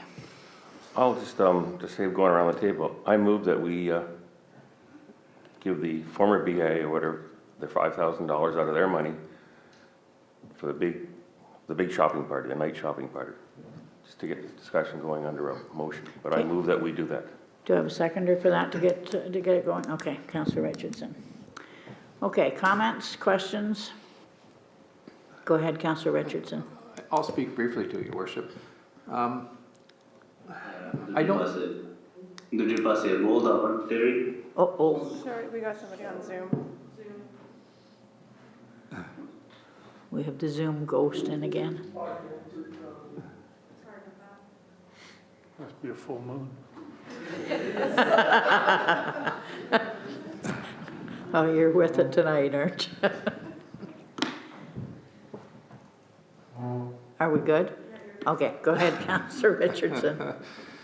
Thank you, Your Worship. And I'll speak for myself, but I don't think there's anybody around this table that would question whether this is a good cause. I think it's something that has to be done. It should be done. The time to do it is, and I think it's proven over the last years that it's important for the downtown community. And I think that the old adage, if you build it, they will come, I think is very applicable in this situation, that if we can set this thing up and say, listen, this is when this is going to happen, I think we're going to find an advantage to the downtown merchants, both to the ones that want to be part of it, as well as the ones that may get some residual benefits from it. So I guess the only thing I don't even question it is just how do we make this happen? Can we make this happen? I think we can. I mean, the requests aren't over strenuous, I don't think. I mean, half the money, by the looks of it, or a good portion of it, is really for advertising. Some of the things that are on there, you know, the Santa and the Grinch, the hay rides, a lot of these things are have already been budgeted by the looks of it, by the looks of the budget spreadsheet. So, how do we make this happen? Can we make this happen? I think we can. I mean, it boils down to how much promotion can we do with it. So, I have to agree in the fact that we've been through some tough times, and we need some real positive, quick wins here. And I think this could be one of them. I really do. I mean, I think it's important for our downtown. I think it's important for our businesses. I think it's important for our community to make this happen. So, I guess in very simple words, let's make this happen if we can. Go ahead, Councillor McCormack. Thank you, Worship. One more comment. In the consolidated financial statements that was presented earlier, item 20 at the very end speaks about council's bylaw to rescind the BIA, and I don't know, about 4 or 5 lines down, it says that the remaining funds held in trust for the downtown Napanee BIA are to be used to carry out the normal downtown beautification and promotion activities for the 2022 fiscal year. So I would support Councillor Richardson and Councillor Norrie. If you're successful this year, if you get the money and you do a good job, then you're so much better off for the following year and the year after that and so on. So the BIA was disbanded, but the monies are there, and I support it as well. Okay. Go ahead, Councillor Johnson. Thank you, Mayor. This is, as you have said, Rainey, a long-standing event that has been very strongly supported by the community and has always had really good attendance. It is a social event. Family members come together, friends come together, the restaurants benefit. Although it's marketed as a shopping party, it's much more than that to members of the community, and it's wonderful to see the Christmas cheer on our streets in the downtown. I did have a couple of questions about the budget proposed, and one was there was a fairly significant portion assigned to magazine advertising, of which the dates have already passed. And then I had also questioned, there was I'm sorry, Annie, what was that last little number for? A horticulturist? Oh, the wages for the horticulture students? Yes. So and I'm assuming that is for Christmas flowers or what have you in the downtown? That was for the summer students. The wages presented in the budget were for the additional horticultural students in the summer. So that has nothing to do with the shopping party. So other than those two items, I would also be in support of having additional funds released so that people can make this happen. I just want to ensure that the funds are there and that they're not earmarked for something else in the next year. Go ahead. If I may, I don't, through your worship, I don't think staff's trying to be a Grinch in this or to stop people from doing what's the right thing. It's just a matter of dollars, right? So if council says, you know, we need to do it, absolutely. $4,000 in the grand scheme of things is, you know, not a huge amount of money when you look at a municipal budget, but it would have to come from somewhere else. And I think there is a budget that sits there right now that does not have the $4,000. So I think before we go off and say, you know, let's give them $4,000, there has to be a discussion around where that would come from, right? So there might be an offsetting entry that would say that something does not happen. So I think we should look at it in the full perspective of approving that money. And I would turn to staff to actually have those details, but just in the absence of any other details, we should look at both sides of the equation before we just say, you know, give $4,000. Go ahead, Deputy Mayor. Did I see your hand up then? Oh, okay, I knew I saw someone's. Thank you. Go ahead, Deputy Mayor. Thank you, Your Worship. I think it's been said, and I think it's pretty clear that everybody around the table is going to support the project in and of itself. And without nickel and diming it here tonight, I think, as Mr. Pinson just pointed out, it's just a question of finding what can happen and what the limitations might be in the end.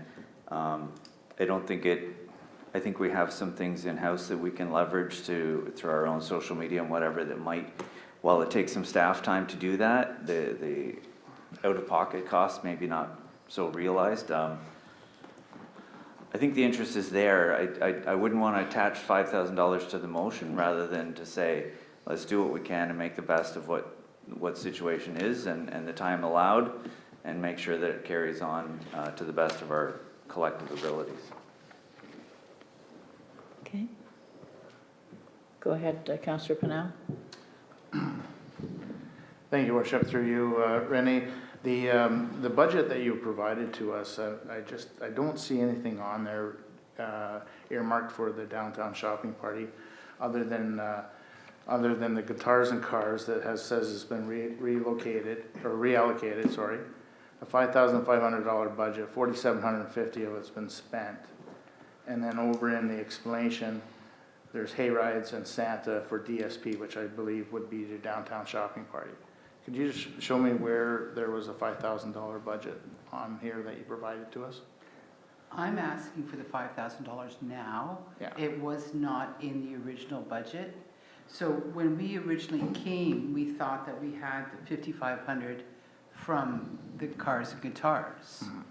And then we see that we paid for lights and the lift rentals, which we've never paid for before, to the tune of $3,400. And then somehow the hay rides got in there for $600 and $750 for Santa and the Grinch. So yeah, take the $600 and $750 off of our $5,000 We'll take the difference. Okay, the only reason why I'm asking you this is when you started off your presentation, you said, in the budget that I provided to you. Yeah. So, and I can't find that in the budget that you provided to me, so This sheet of paper, yes, okay, so that's another one.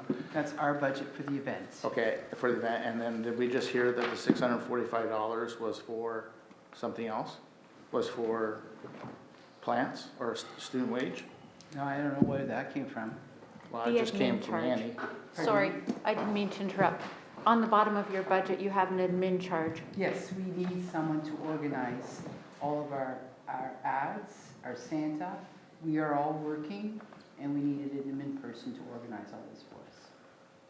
It had nothing to do, it was admin and organizational systems. I think, is that something that? Go ahead, town- go ahead. I think, is that something that the town could do? Because we did give the town the authority to take over the BIA. Well, one of our first meeting when we had with the town, we were told that they were not going to provide us with a labor force. So we just assumed, fine, you're not going to provide us with a labor force, we'll have our own. So that's where that number came from. Okay. Okay.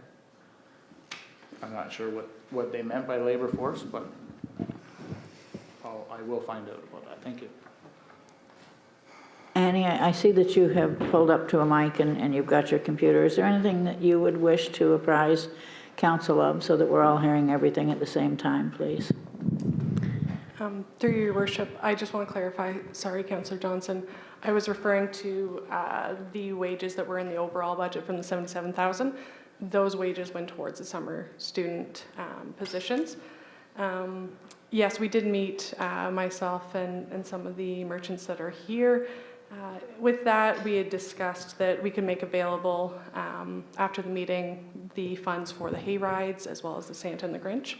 I would just like to point out that we do pay the Bay of Quinte Regional Marketing Board for a lot of our marketing for downtown. So I believe, and in discussions with their executive director, that we can cover a lot of the marketing through that contracted services that we already have. They're more than willing to get it out on all their channels and everything. And I'm sure, myself and Kylie would be more than happy to have it on all of our social media forums as well. So we do have those available to us. And through the marketing board, there's everything from radio to print, social media, from Ottawa through to Toronto. So I would just like to add that. Okay, thank you. No, good points. We were told that the Bay of Quinte was a social media option. Our $3,000 a month that we are paying to Bay of Quinte was for social media. And in here, if we look at our transition budget, we've already paid for the 6 months in 2022 to the tune of $18,000, which leaves us $10,600 left over. So in terms of finding the extra $5,000, it's there, as well as our social media budget is $200. So we saved ourselves $200.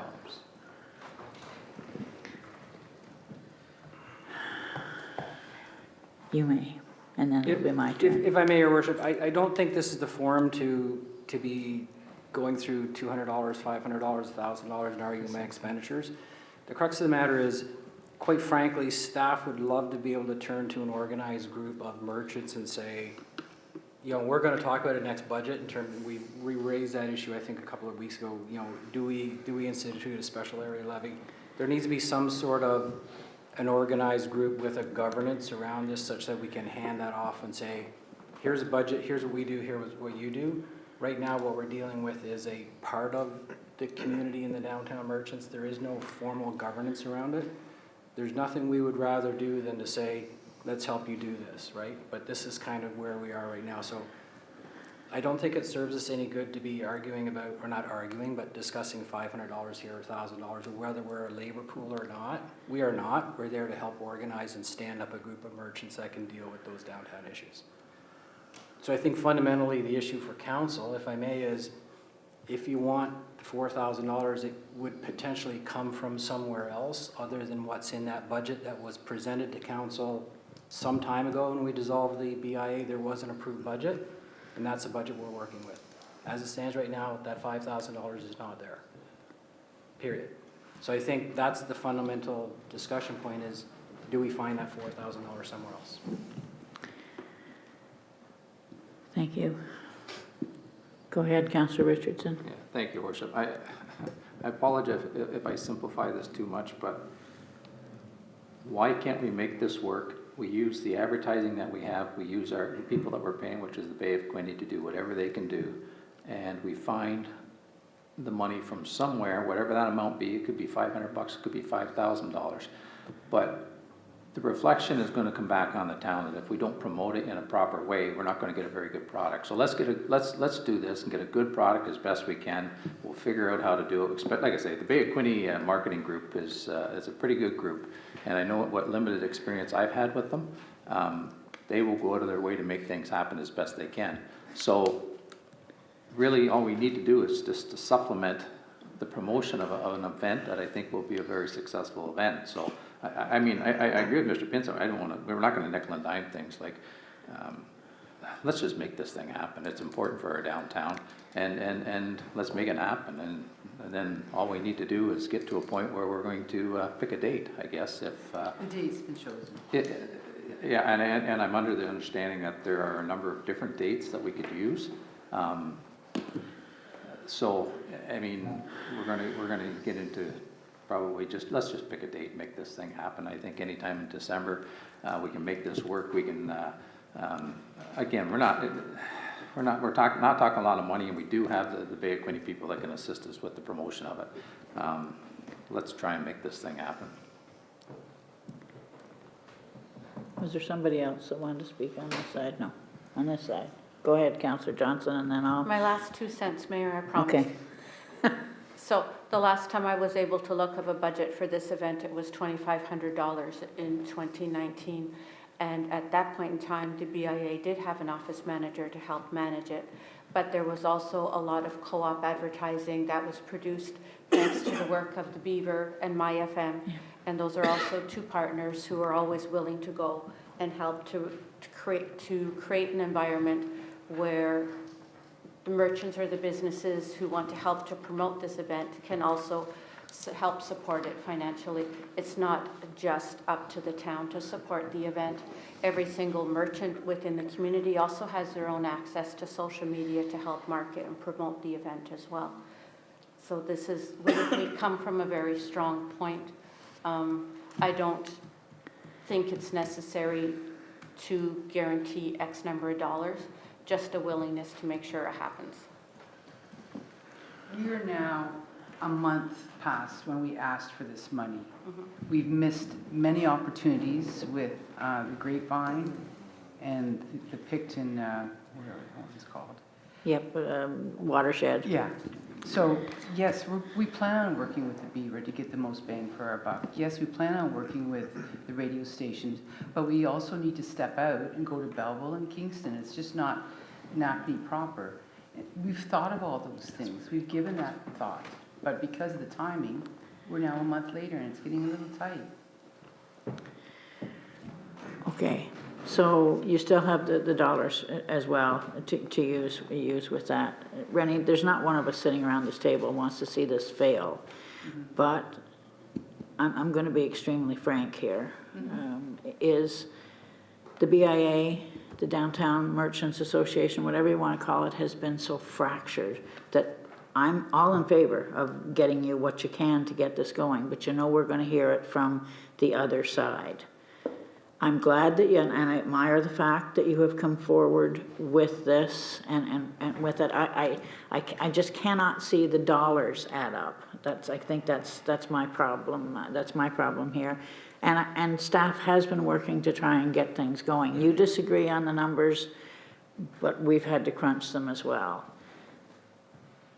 Council, let's make a decision. Let these people decide what they're doing. You say there's a date. Is it December the 9th? Is that what's? No, December 16th. Oh, it's going to go to the December the 16th. Yeah. Okay. Go ahead. Through your worship, just as a procedural note here, so there is a motion on the floor, has been moved and seconded per our procedure bylaw. Because this is under deputations, council does need a 2/3 majority to pass any substantive motions in this section. Okay. Which is 5 of us. Do we have anything on the floor right now? Yes. Does it- Motion was moved and seconded that council provide the $5,000 as requested for the downtown Christmas shopping party.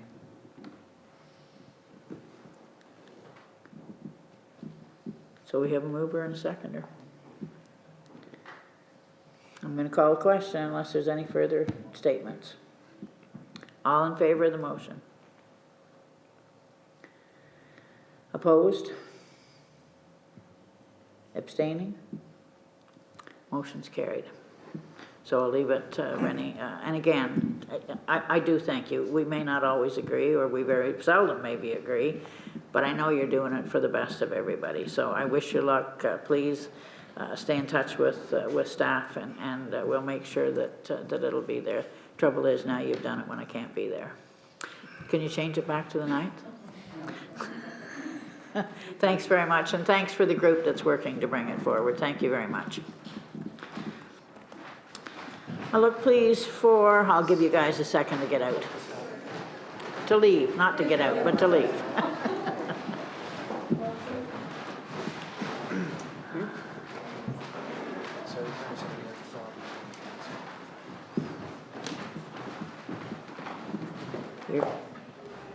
You're mumbling.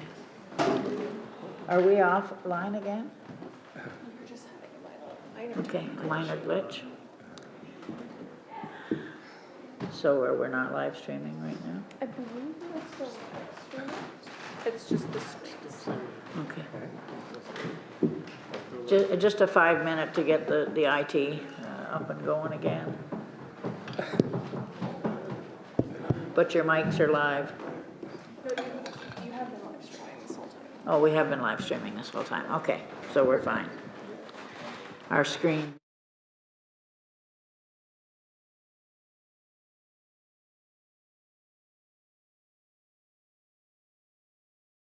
Point 1, adoption of the minutes for the regular session of council, October the 11th, 2022. Moved by Deputy Mayor Kaiser, seconded by Councillor Pennell.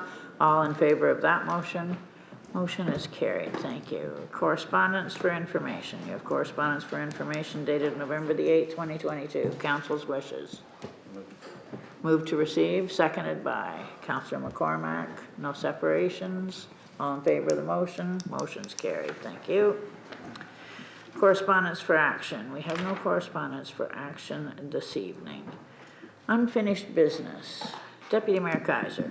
Your Worship, I suppose I could have asked these to be added to the agenda, but there's 2 items that I'd like to bring forward under unfinished business.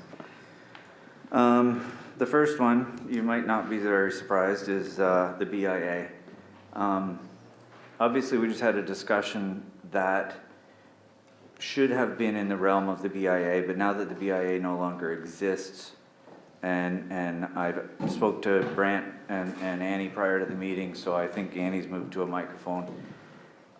I had an idea that we should have some sort of ad hoc interim committee, but I think Annie's been talking with a lot of the businesses downtown and with the Bay of Quinte Regional Marketing Board and stuff, and I'd like to ask for her comments at this time, because I think we need to do something. We need to have some sort of structure in place so that what just happened from, and as you said, it's been a fractured group, and I don't want to make any title or labels that might seem derogatory, but there's different groups on there that have different visions and different wishes, and in the absence of a structure, we're getting different directions happening simultaneously, and I think we need to fix that in the interim. So, if I may. If you may, certainly. Annie, and if you wish to come up so that you can be in the camera, if you wish to stay there, it's exactly as long as people at home can hear you. Thank you. Through your worship, I have had a few discussions with Doug from Bay of Quinte Regional Marketing Board. One of the ideas that we had kind of thrown around that we thought might help with the fractured groups and everything for 2023 would be a funding stream. So say it was $10,000 where individual businesses could apply if they wanted to run an event for say $1,500, or if there were multiple businesses that were looking to run an event, a joint event, it could be, you know, $2,500 or something like this. If there was one application opening, say at the beginning of the year, where council would review the applications, and then, you know, the funds would be set at the beginning of the year, and if businesses had their events in and everything, it could potentially solve some of the issues that we've seen come up in the past year. We're also working with Bay of Quinte to come up with the AnyCard program, so I'm not sure how many people are aware of it, but we're working to implement a gift card program for any of the businesses that want to be a part of it for the downtown. It would be available through the Shoppers Drug Mart with, you know, all the other gift cards that are available. So there are a few different things happening that way that I think could help, but some kind of funding stream might potentially deter some of the issues we come into that way. And then I guess just the one other thing that I would like to bring up, myself and one of the other business owners did canvass a lot of the retail businesses at the end of last week for what they assumed would be the best date for the shopping party. It was unanimous that December 9th they felt was actually the best date going forward, just because it wouldn't be on the same weekend as the parade, and it would be far enough away from Christmas that people are still buying their large ticket items, not just stocking stuffers and that kind of thing. So those are just a couple of my comments. So, Thank you, Annie. thank you. Given that, and based on what we heard tonight, maybe 10,000 is a little bit small, but with the vision of it being per individual business, that may be appropriate. But I think if we can maybe direct staff through the budgetary process to come up with a bit of a plan on that fund, and then early in the new year, in the new term of council, they can come up with a sort of defining that structure. I think in the absence of that, we're going to see these sort of individual requests come forward, and it's going to become some, I don't want to use the wrong words, but it might seem to be a bit grabby, and it might in the end end up being a much larger amount of dollars going out the door, rather than setting a structure up in advance with a known amount to be allotted. And so, yeah, I think at this point, I just would make a motion that we direct staff to create some sort of structure around a fund that is allotted out through the council as a whole, so that each request comes to council, so the council effectively becomes a committee that grants those funds on a case-by-case basis with a known maximum limit for the year. And maybe there's a definition in there about the timeline that applications should be received for the year or whatever. So it's a little bit loosey-goosey and a little bit undefined, but that's, we need to do something. Okay, I'll certainly open it up for discussion, because it is a little loosey-goosey right now. Councillor Richardson. Thank you, Worship. Sorry, is that a motion? I'll pause the motion at this time. Okay. Again, I don't think there's anybody sitting around the table that doesn't think that we need some work to be done with our BIA, our Chamber of Commerce, or whatever we want to call it, or a combination thereof, or a newly created thing. I would hope, or I would think, and I will suggest that we task the new council to look at this and put this at the very top of the list, because I have to agree with the deputy that if we don't hit this thing head on, we're gonna fight with it for the next 3 or 4 years, and that's not what I don't think anybody wants to do. I think what we want to do is make this as profitable, as successful a group or an organization as we can, and hopefully allow that group to find a way to run themselves. So I don't necessarily disagree with the deputy, but I also don't want to restrict the new council from trying to come up with something that might work. And I think that has to be on the very, very, very top of the list of the new sitting council. So. Okay. Go ahead. Can we make a recommendation to the next council And that was why I framed it in a way of a staff report instead, was that, You want, just a sec, you want to make sure that it's noted within the minutes that a recommendation went forward, not necessarily a resolution? We Yeah. can't make them do it? Madam Clerk, is that something that's possible? That we would just charge staff with making sure that it was brought forward to the next council? So the motion is that staff be directed to bring a report on this matter to the next council as early as possible in the new term? if that's satisfied, I just, like Councilor Richardson said, to get the discussion happening as early as possible in the new term, so it could be met early on in the year. So that was moved by Deputy Mayor. Have I got a seconder for it, and then we'll get the discussion going? I'll second it, get the Good, thank discussion you. going, yeah, Okay. let's, Yeah, okay. yeah. So my concern is, and Annie, I thank you for all the thought you put in. The very first thing that I think of with the $10,000, where do we get the $10,000? Why is it budgeted out of general funds when it is benefiting?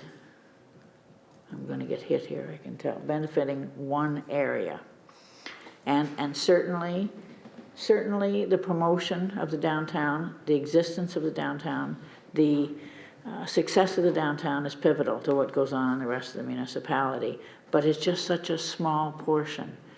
We need to have, beautification needs to be in on that, and if we don't jump on that, and if the next council doesn't jump on that early and get it up and going and get some kind of consensus going, and maybe a new group, you know, maybe we've flogged this horse for a while and it's time for new riders. But I just can't see it just being the 10,000, although I think it's a good idea. It's sort of like the activation fund from the county. So we have a mover and a seconder. Any other comments? Go ahead, Councillor McCormack. Thank you, Worship. So to me, again, this is one of these cloudy issues. It's brought up, late deputation approved this evening. Yep. And here we are, faced with a decision. So if you don't make a decision tonight for something that's going to be on the 16th, gives you hardly a month to go ahead. Then after the fact, we find out that the other businesses would have preferred the 9th. This was not brought up, I don't think, until after we passed the motion. So I'm just, I don't have too many more comments to make, but this is an example of, I think we need to improve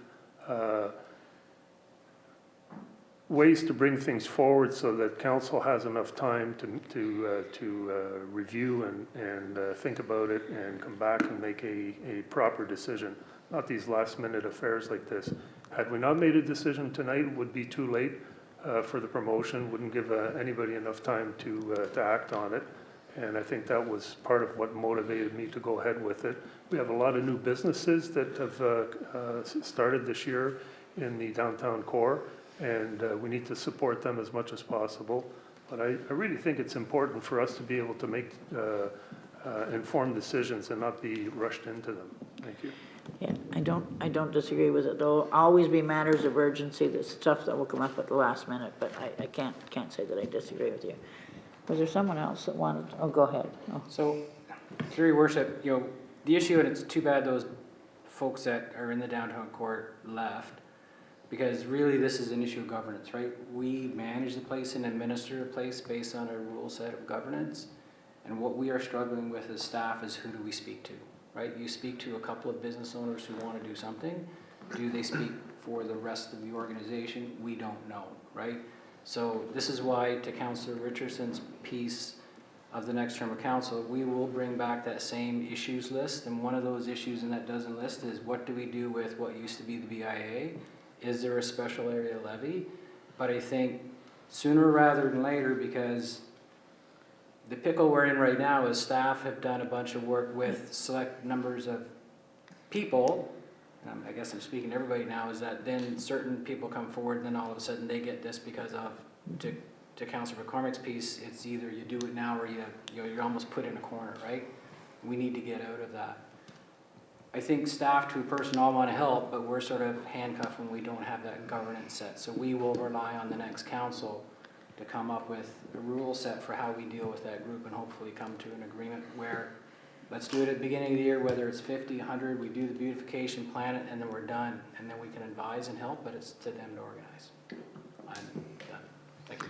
Yeah, no, and it's getting back to, the good thing about the setup for the BIA was the fact that there was an assessment, there was a budget, there was some administration, even though the town supported them in all kinds of things. And that's just gotten ground down. No, I'm gonna leave that alone.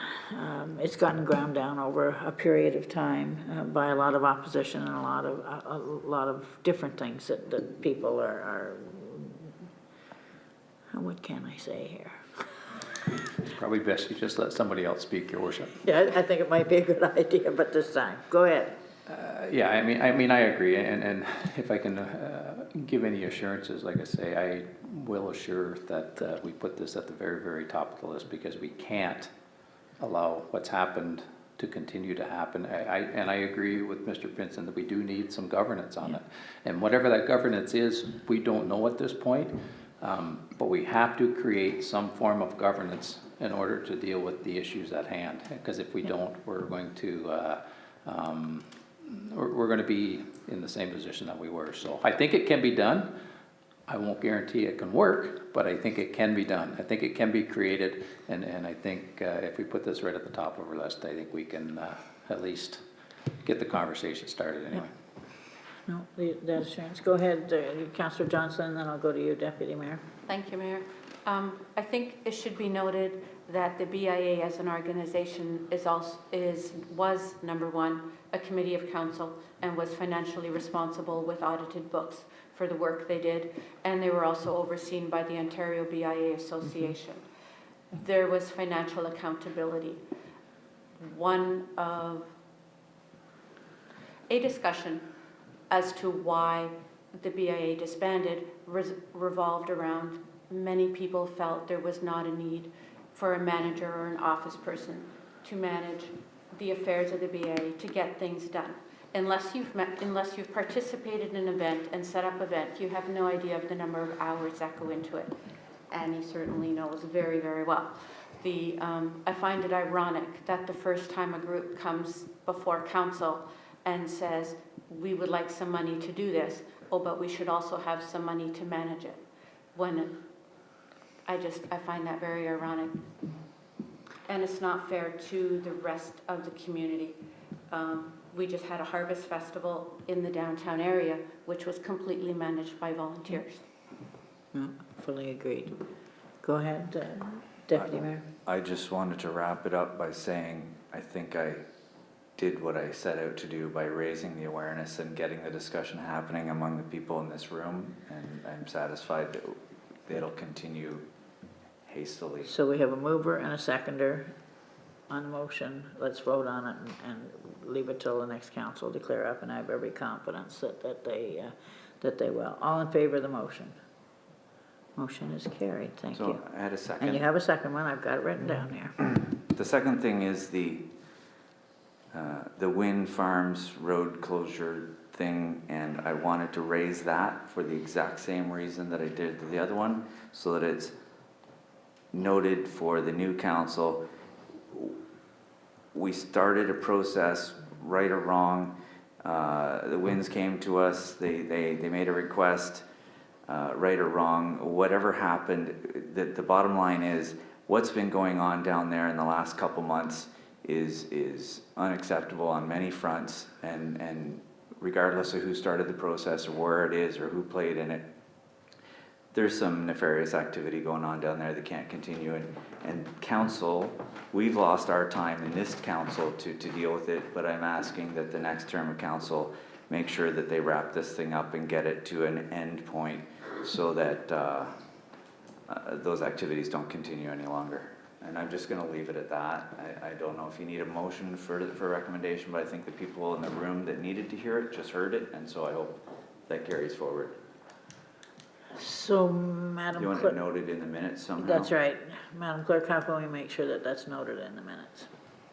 So that it can be referred back to at some point in time? under unfinished business, that the wind farm road allowance be revisited by the next council, the same as the BIA. Yeah, if somebody wants to make a motion to refer that to the, I think we've Yeah. got Deputy Mayor Kaiser over there. Do we have a seconder? Councillor Johnson. Comments or questions? I'm sure that it will be talked about in the orientation as well. All in favor of the motion?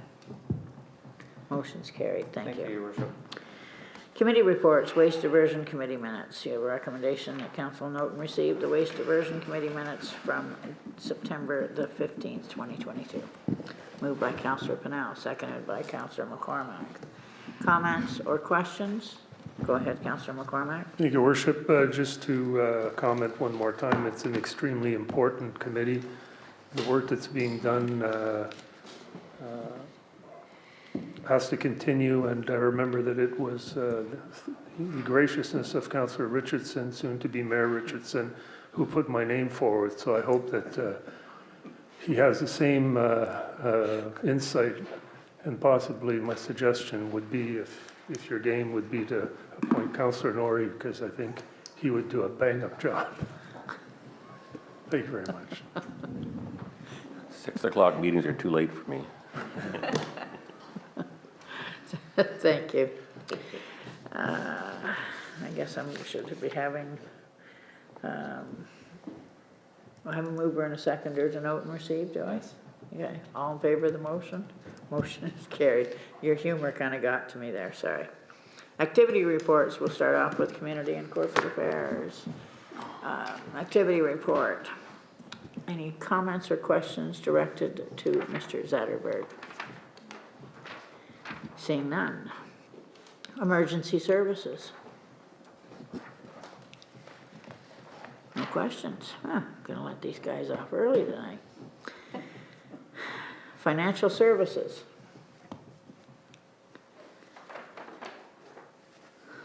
Don't want to skip over any. Growth and expansion.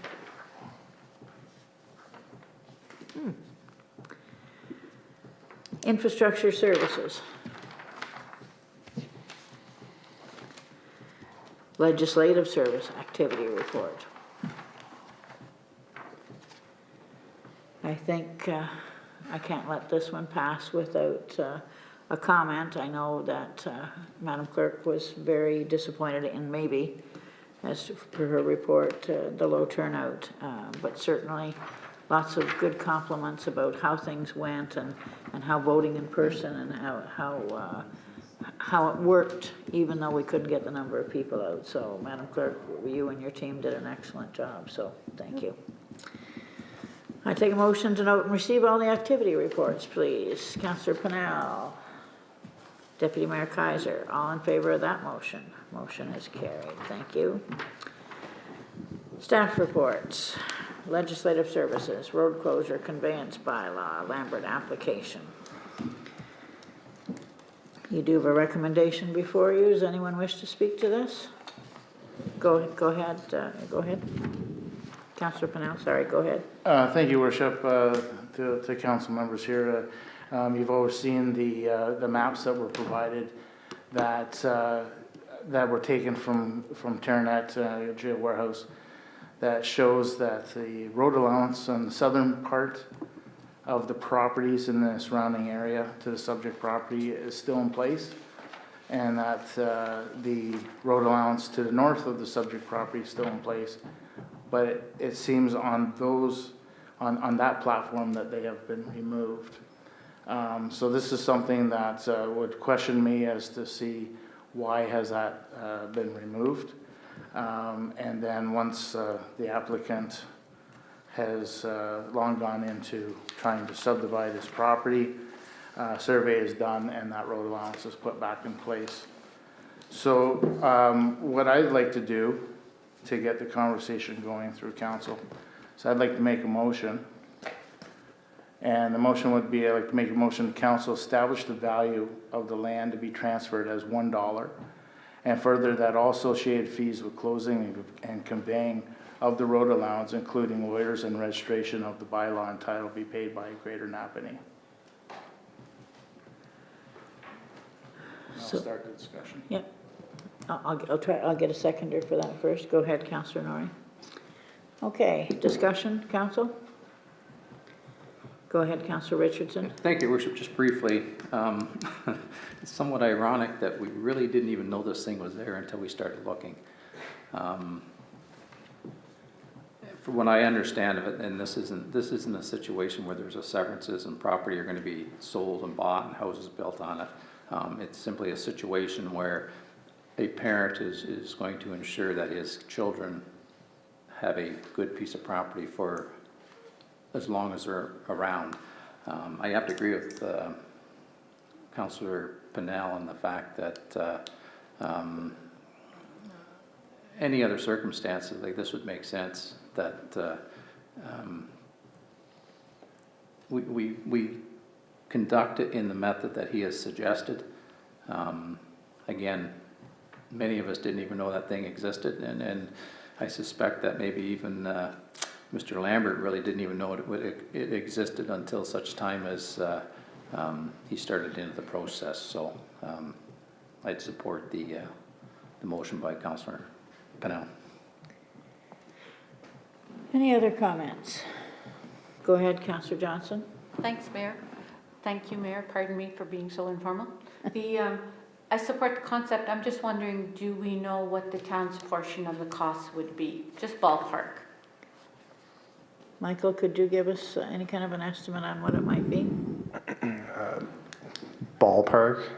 Very ballpark. Yeah, very ballpark. The survey's been completed, so the parts on the reference plan have already been identified. The survey's done. We wouldn't need to undertake that cost. That's a significant cost. I would say the registration and transfer, we're looking at between $500 and $800, give or take. Okay. Thank you. Anything else from council? So we have a mover and a seconder that, I just want to make sure that I've got this right. Council received for information, and further that council established the value of the land to be transferred at $1 in accordance with the town's road closure policy, and further that council approved the road closure and conveyance bylaw subject to the following conditions. But you have added in there, I just want to make sure that we've captured it properly, that the cost will be borne. Yes, so Okay. The resolution that I have on the floor is that it be received for information. Council established the value of the land as $1. Yeah. All associated fees with closing and conveying this road allowance, including lawyers and registration of the Thank you. bylaw on title, be paid for by the town. And further that council approve the bylaw, subject to any comments that may have been Yeah, made written tonight. merits of verbal submissions received up to and including the council meeting. Okay. Council, we've got it out in front of us. You know what you're voting on. All in favor of the motion? Motion is carried. Thank you. Just remind me when I do the bylaw that I make sure that I do that properly, please. Road closure and conveyance bylaw, punchard application. Here, the recommendation that council receive for information the legislative services, road closure and conveyance bylaw.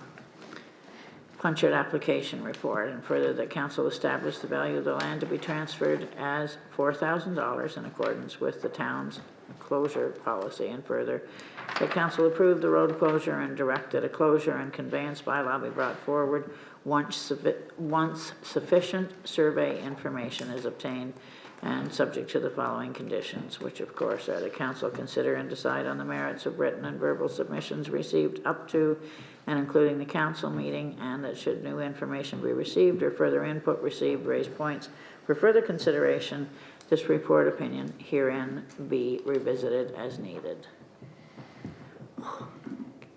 Moved by Councillor McCormack, seconded by Councillor Norrie. Comments or, sorry? May I make a comment? Certainly can. I don't know if it was as clear in this report, but this report also does include a request to consider an alternate price on this land. There's a letter enclosed and reasoning. Again, as with the last one, staff did not have any precedent to go by on this. So the recommendation is to follow the policy, but I did just want to flag that for everyone's awareness that ask is included in this report if council wants to consider it. council's wishes. Go ahead, Deputy Mayor. So, I mean, we've driven past this property countless times over the years.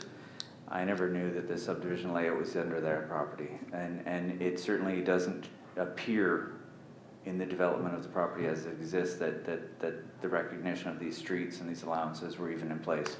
And we have other ones of these within the community, and just like the last one where we were basically cleaning up something that was really outdated and beyond anyone's recollection, I would propose that we should consider reducing the cost to the applicants to the absolute minimum of cost to the town, so that they would only be covering the cost that we would bear in closing and conveying, and nothing more, and actually strike the value of the property down to $1 once again. And I wonder, and I know we don't have the staff resources for this, but I'm going to throw it out there as a concept that there needs to be a lot more proactive pursuits of erasing some of these old subdivisions. You go Palace Road, there's a whole plan of community and subdivision that has been overlaid with existing development, and they don't match at all.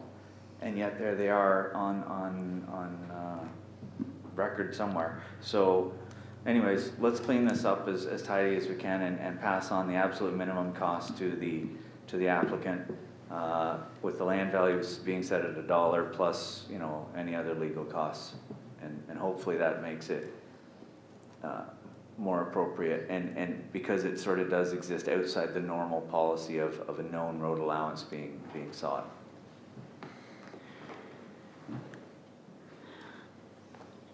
Go ahead, Councillor Richardson. I'm just going to briefly agree with the Deputy Mayor on it. And just a quick question, again, is this another one of those situations where the owners of these properties have been probably paying taxes on this for many, many, many, many years? I don't know if anybody can answer that question or not, but... Go ahead, Michael. Through your worship, the parcel fabric that we see that MPAC has for this property does delineate road allowances from the old lots. So it does appear that the road allowances themselves are not included in the parcel that MPAC has assessed. Okay. Yeah, no, thank you. And I have to admit that I misspoke. I thought it was the early 1900s, but according to the correspondence that we have from Ms. Dack, it actually is a lot plan that was developed in the 1800s. So I was mistaken. More than a day or so ago. And anything else? Go ahead, Councillor McCormick. Thank you, Worship. So can we amend the motion to reflect Deputy Mayor's recommendation? Who are the movers and seconders on that? Myself and Councillor Norrie, I believe. Okay. So would you be, so a friendly amendment would be reduce it to the $1. That's okay with the seconder as well. There is no mention in this of closing costs and legal costs. So, through your worship, per the policy, the closing costs are covered by the applicant. We take a deposit at the time that the application is filed, and if there's any money left over once all closing costs are done, we refund it. If there's more expenses to be covered, we send an invoice. Okay, so with this then, and I'm going to bring this up, and this brings up a lot of fun that we've had during this term of council. But if you will remember from the KPMG reports, how many things did they dig up that there was $1 conveyance, and that many of them, most of them, were things exactly like this. How do we differentiate? How do we make sure that that information is out there so that another council, another group of people, ourselves, don't come back 10 years from now and say, well, why did that guy get it for $1 and that person had to pay $4,000 and that? So how do we make sure going forward that this is documented? And that's the thing that I see about the dollar sum. Don't disagree with it, but how do we explain it? Because, pardon? I'm sorry. I think the key thing is that you're doing an open session. Good, okay, and it's Right, recorded. and it's recorded. Okay, then I'm good They're with in the that. minutes. Sorry for that. No, that's okay. I'll get to you in 1 second. Go ahead, And if Councillor I may, Johnson. Mayor, it's also correcting a historical paperwork error. It's not like we're selling property that is, that the town owns. Yeah, but some of those dollar ones were doing exactly the same. But as Mr. Pinsent says, they were done within closed session. And whereas this one is done with being an open, and so therefore I'm much more comfortable with that. Councillor Pennell. Thank you, Worship. I think that you're on the right course for that, but whether it be $1 or $4,000 or $1,900 or whatever, it still shows up as suspicious. So we just need to identify that, which we are in open session. It's quite common for myself to search a property and see that it was conveyed for a $2 charge. And there's lots of stories behind that. And one of the things is, well, I won't tell you why, another one. But anyway, there's lots of them on there that it's transferred for low dollars. Yeah, no, it was just something that I thought we might better make sure that we're clear on. So change it to $1. All in favor of the motion? Motion is carried. Thank you. So next one is the 12.3 road closure conveyance bylaw Martin application. Received for information and further that council approved the road closure and direct that a closure and conveyance bylaw be brought forward once sufficient survey information is obtained, subject to the following conditions. Council's wishes. There's no monetary amount in this one? Through your worship, unlike the previous two applications, staff, there's no errors or anything weird going on with this property. It is just a standard road allowance that they're requesting to purchase a piece of, so staff see no reason to consider, and no request has been made to reduce the cost. So it would just be the standard value as applied in policy.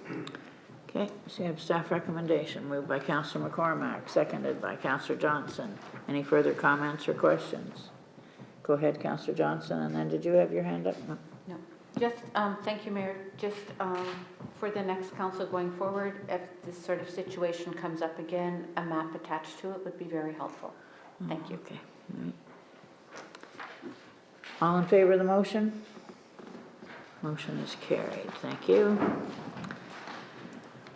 12.4 CAO Performance Report Q3 Update. Mr. Pinsent. Thank you, Your Worship. First of all, item number 4, I'd like to apologize to Councillor Norrie and soon-to-be Councillor Martin. In this report, we've switched Ward 4 and 5 councillors, so we'll make sure that's corrected. I apologize for that error.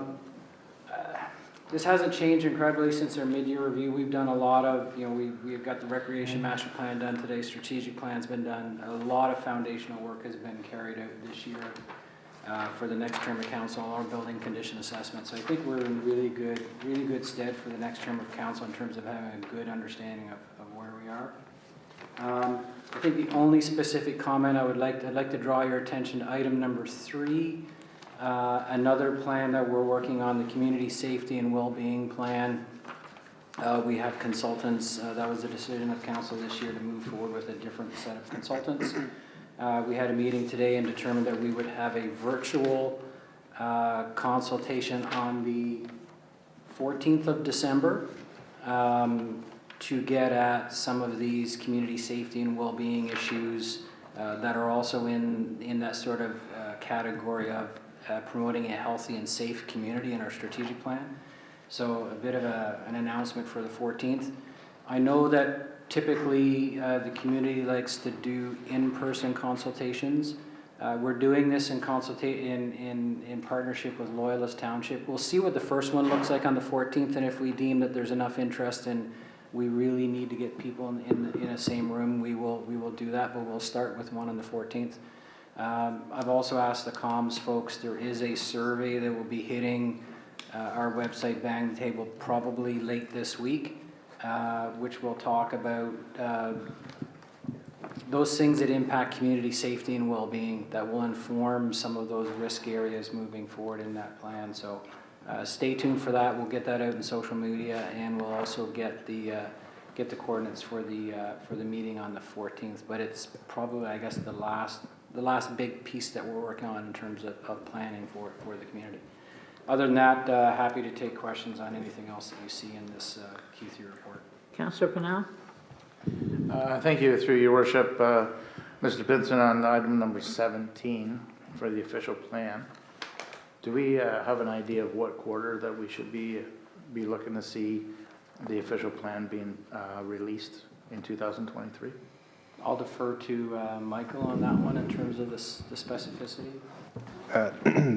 The staff have just recently received a draft issues list from IBI, and we're still waiting the population allocation numbers from the county. So we're still taking baby steps until we get those final numbers from the county, so that we can determine land needs and better delineate where we anticipate seeing greenfield lands opening up and policy amendments and such.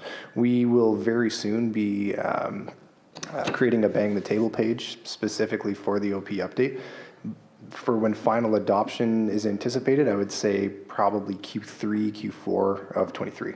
But in between now and then, there will be several public, community open houses, public meetings, opportunities for comment, draft materials released, and it'll be very,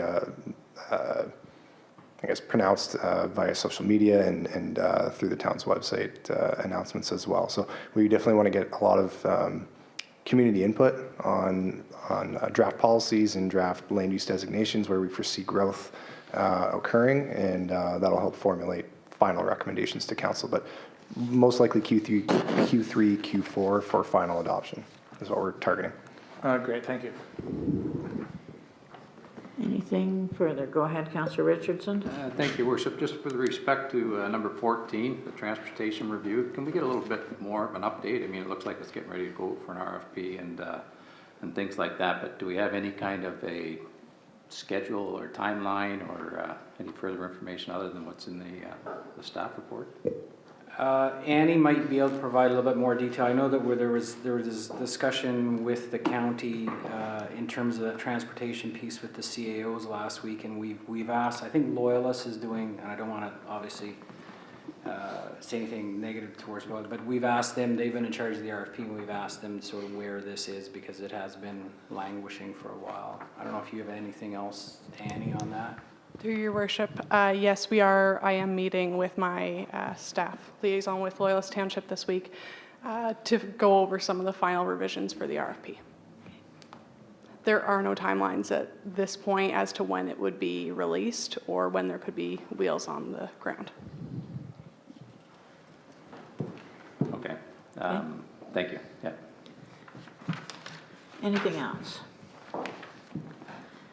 Seeing none, a recommendation that council receive for information, as well as for the council receive this report as a communication piece for the staff and the public to reference the progress of the priorities established in the 2022 business plan. Moved by Councillor Pennell, seconded by Councillor McCormack. All in favor of that motion? Motion is carried. CAO, structure of move to 99 advance.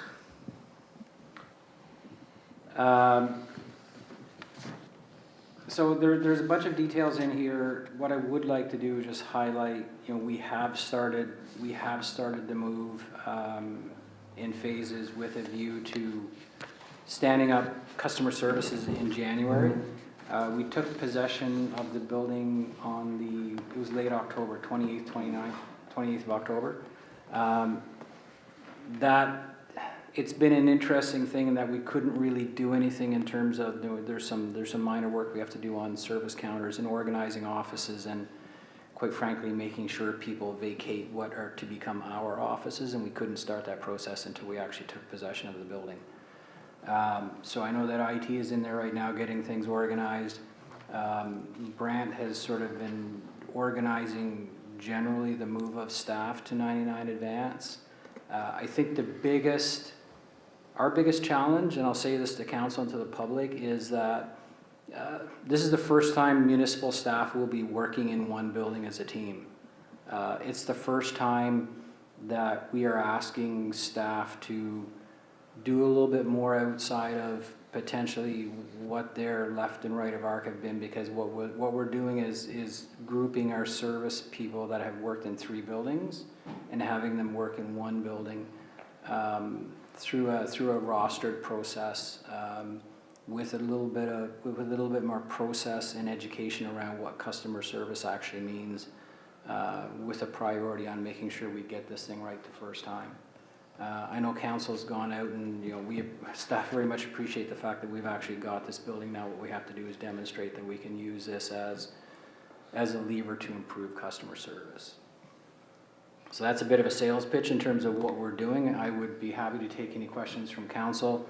And I think Brant and I talked the other day about, potentially having this council that endorsed this go through this building at some point in time. The only challenge with that, and I'll put it out there, is that we are not the only occupants of that building, and some of the stuff that takes place in that building, we have to be careful we don't tread on anybody's toes in terms of family and children's services and Maltby and stuff. But and there is security in the building, but I think it's something we would like to do for council that has approved this. So I'll stop there and happy to take any questions, and if I can't answer, I'm sure Brant can. Go ahead, Councillor McCormack, and then I'll go to you, Councillor Richardson. Thank you, Your Worship. I'm just reading about the locations that will not have staff any longer, and I'm reading about the main fire hall, so there'll be no person at the desk there during the daytime? So through your worship, the fire hall specifically, we've gone to a model where the chief of the fire department, as a general manager and a member of my leadership team, will be in that building. It's basically across the street. It's not different from other models in different municipalities where the fire chief is with the rest of the leadership, and basically the deputy and his full-time officers run that fire department. We've changed it a little bit such that the fire chief sits back a little bit now from the day-to-day operations and thinks a little bit more strategically. Certainly I'll let the chief go on with any of the other details, but that's the way we're looking at that going right now. Go ahead, Chief. So through the chair, we still have, the doors will still be open to the fire hall, Councillor. Burn permits have been online for the last 3 years. That seems to be, other than that, some public education walk-ins. We don't have a lot of foot traffic. You shouldn't see any change at all in service levels for the fire service at all. All right. Second one is the SPC, so behind the glass would be nobody there either? So this is another one where there may be different people there, because there are people that work in the SPC through the day, right? I'll say to council the same thing I said to staff probably earlier this week or late last week. This is the first time that this organization has lived under one roof, doing things a little bit differently. I think we're getting it right. There's some things that we're trying that people may look at and go, why is the chief not in the fire hall? Why is somebody not sitting at the desk of the SPC? Based on the input we've received from staff, based on the input that we've received from people who have worked and moved in and out of that building, it's the right thing to do to make sure that over a period of time we can be more efficient with our administrative staff. And what I've said to staff, if it doesn't work, we'll change it, right? We'll fix it. But we think out the gate, based on what we've done with staff, with consultation, with the leadership around the SLT, is that this is the right thing to do. And if we find in a week it doesn't work, we'll change it. And that's what we've said. That's what we've said to all the employees. In a constructive manner, bring forth those issues, and if we need to refine it, we'll refine it. Thank you. I hope that answers your question. Yeah, just curious. Go ahead, Councillor Richardson. Thank you, Worship, and I want to thank Councillor McCormack for doing a very nice segue, because I as well am going to weigh in on the Strathcona Paper Centre. We've seen earlier in our recreation master plan that it talks about customer service.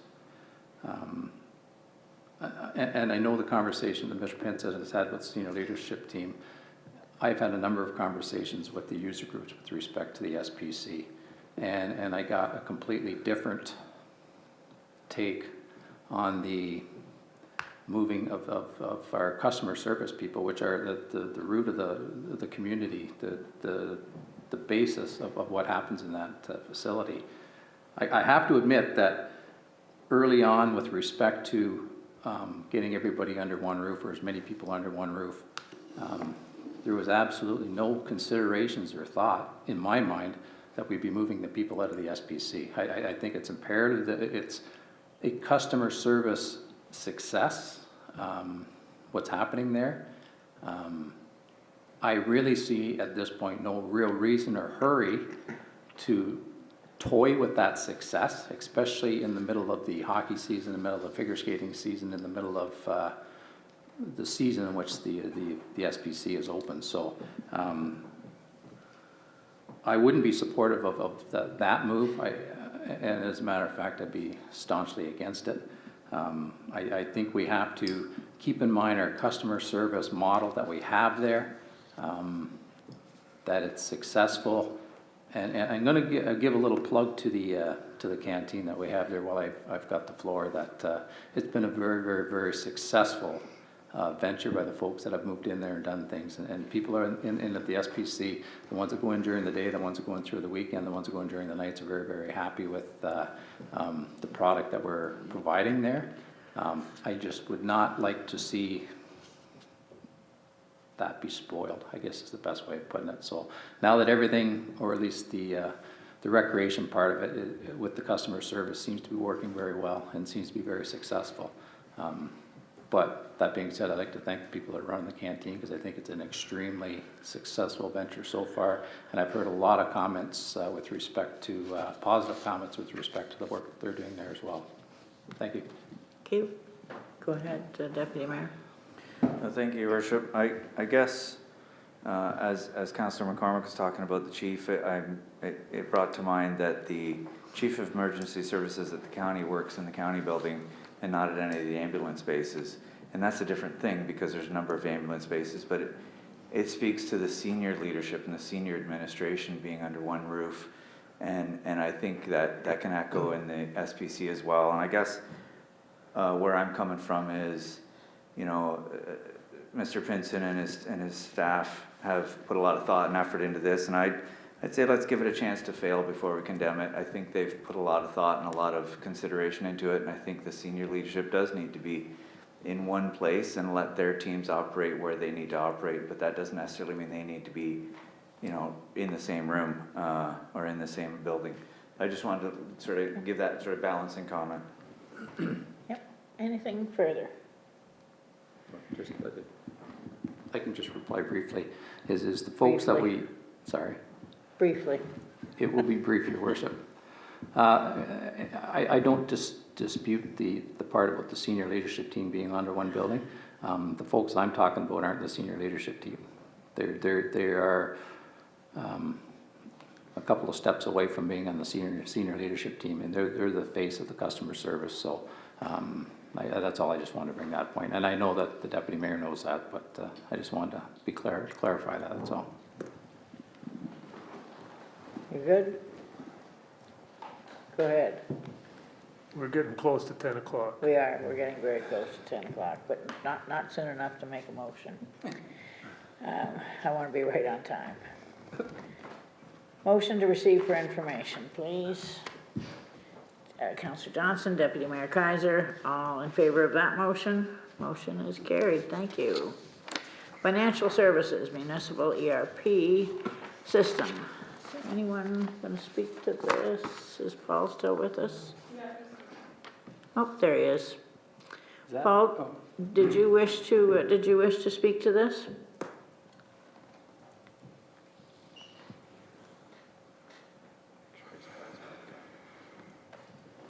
I'm not sure whether you're muted or not, Paul, but we can't hear you. In the, Pardon? No, Paul's up in the corner. I can speak to this, Okay, Your Worship. all right, go ahead, yeah. Thanks, Paul. So there's two reasons for bringing this forward. One is when we talked about the municipal ERP back in, I think, the spring or early summer, there was some discussion about going to market. So we went to market, so we wanted to make sure we completed the loop on going to market in terms of what those systems were. So what we got from there is what you see in this report in terms of the 4 vendors we got. Basically 2 were too small. One was Oracle, which is far too big for a small municipality. So TownSuite was the one that sort of hit the sweet spot, which we would say would be the vendor of choice if we were to go to with a municipal ERP system. So that sort of just, we wanted to sort of cross the T and dot the I and say we've done the evaluation, that's where we would land. That being said, it's a big ticket item. It has to go to budget for next year.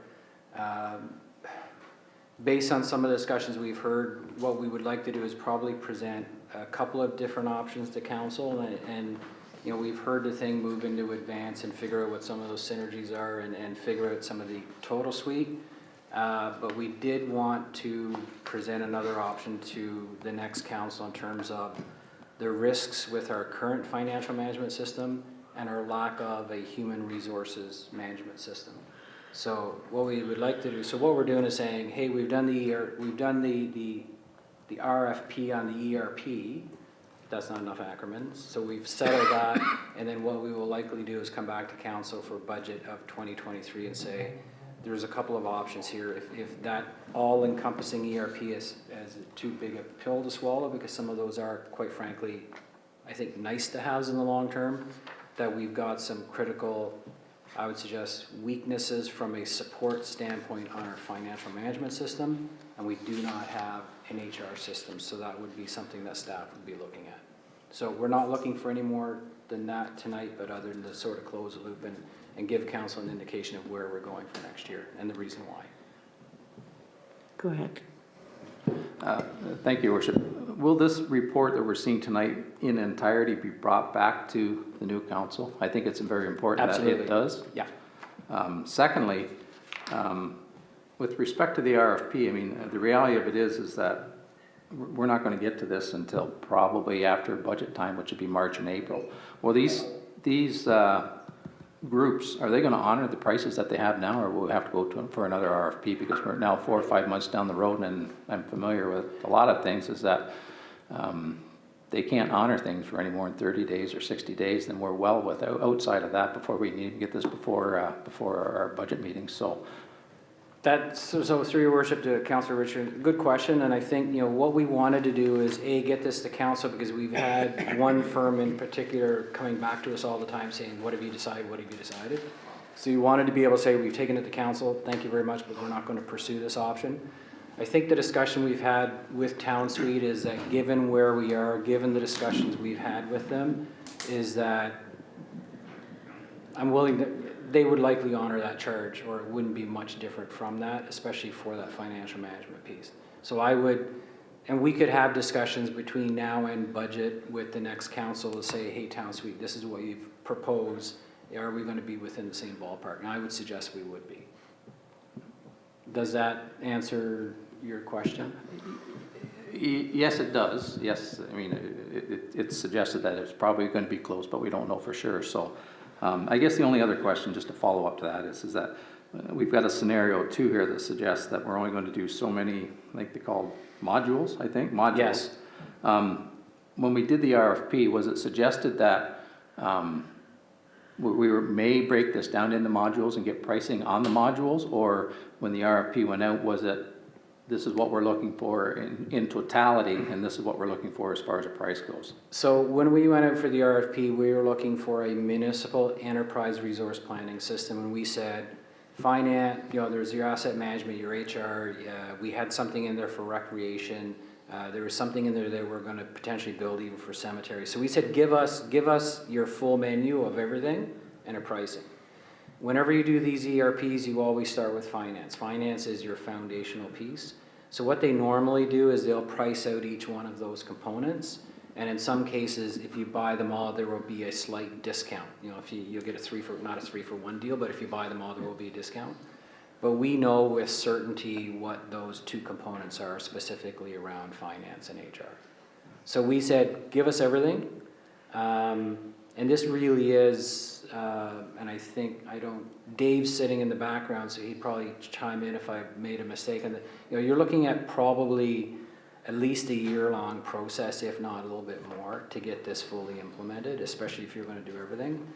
And if we didn't get budget until March or April, or not March, or February, March, it might be something where we do the planning for it in 2023 and then fully implement in 2024. These things take time, and that's why we're coming back now as early with a proposal around this.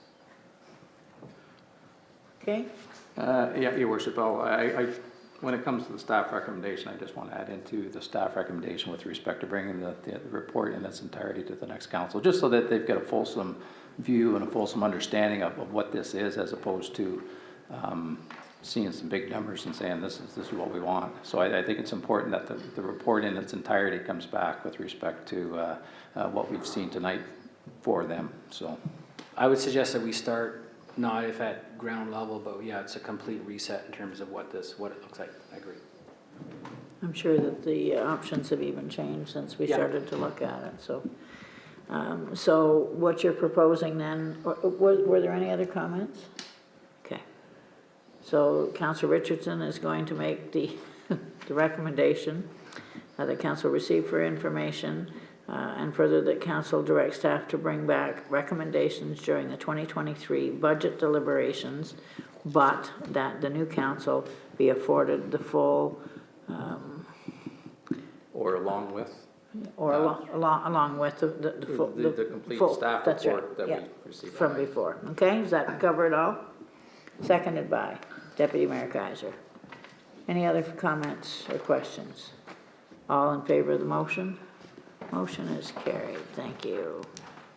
9:55 is it close Yeah, enough? take a motion to, yeah, it is. Motion to go beyond 10 o'clock. Councillor McCormack, Deputy Mayor Kaiser, all in favor of that motion? Motion's carried. Thank you. Okay, let me just get back to where I'm supposed to be here. 12.7, Growth and Expansion Planning Report. PLZACO 2021-05017 McPherson Drive. This is the Hilton. And I believe we have some of their representatives coming in on Zoom, Kylie, I think. Go ahead, please, Michael. Thank you, Worship. Thank you, Worship. Yes, as you mentioned, I believe we do have the proponent in the Zoom waiting room, or I think they're in the call now. If there are any questions of council that are to be directed to the proponent. This was previously discussed at a public meeting some months ago. One of the, I guess, more major concerns or points of discussion were around parking on the site and potential spillover onto neighboring lands and ways to mitigate that. Staff recommended that the proponent undertake discussions with neighboring property owners, namely being Walmart, to hopefully alleviate the parking concerns in order to have a bit of a shared parking agreement there. Unfortunately, those discussions did not yield a favorable outcome. Walmart has been challenging to deal with, I understand, for the proponent. So what the proponent did was really go back to the drawing board and try to find ways in order to provide larger parking stalls on the site in order to accommodate some larger vehicles. They have been able to do that and provide some larger size spaces. The zoning bylaw amendment would permit some reduced size of spaces, certainly, but there is a good amount of larger size spaces for larger contractor trucks, for example. One of the points I believe that was brought up was truck and trailer, where it could be a truck and a boat, for example. Unfortunately, with the layout of the site, there wouldn't be an opportunity to have a tandem arrangement where a pull-through could be the truck in the front and the boat in the rear parking space. Unfortunately, there isn't the room on the site to accommodate that. We don't require it as of right in the zoning bylaw, so we encourage the proponent to investigate those opportunities, which we were hoping the discussions with Walmart would help alleviate those concerns and provide that flexibility for those individuals. But unfortunately, it didn't, those discussions didn't pan out too much, but we're confident at a staff level that what they're proposing now will function for the site as a whole. And we're recommending approval of the bylaw this evening. And if there's any questions, I'd be willing to answer those, and I believe they have their technical team on the call as well here. Any questions of council on this report? Go ahead, Councillor Pennell. Thank you, through your worship. Michael, on this in the bylaw too, there's a height. Did we already deal with that, or is that being adjusted tonight as well? Through your worship, that would be adjusted this evening. That was discussed also at the public meeting. So it's not the very top of the roof per se. It's more of a parapet projection. Like if you're standing on the ground looking at the structure, yes, it looks like that overall height, but it's really part of sort of some aesthetic features around the signage on a portion of the building that we're really providing the bulk of that relief for. So an example, or I guess a comparator, would be the proposed, I think it was a Holiday Inn Express just south of McDonald's, of a similar height. Now that hasn't proceeded very far, but this is of a similar height. So there's some comparison there just for council's awareness. Okay, great, thank you. Okay. Councillor Richardson, did you have a question? Just more of a statement. I mean, I think these folks that are trying to build this place have gone above and beyond to try and make this thing work. Just from my recollection, I think they own the whole plaza, so that they've owned the plaza where the Shooters Joe's is, and the small mall there as well. I think they've done what they can do to make this thing work. I would hate to see a project as important to our community fail for 5 or 10 or whatever number it is parking spots, and that's at the maximum. And we all know that very, very, very seldom does anything run at the maximum. And as silly as it is, I'm thinking that if they close the Shoeless Joe's, that the parking would be sufficient for the motel. So I'm supportive of the changes, and I think their business is a welcome business within our community. So. Go ahead, Councillor McCormack. Thank you, Worship. At the time, we had also discussed the parking on the SPC parking lot and the attraction with this new hotel for housing sports teams and where they would be parking their buses if they stayed overnight, which would be on the SPC parking. And at the same time, this is in the winter, and we had bylaws that prevented overnight parking, and I think we were supposed to look into that. I just want to see if we have an update.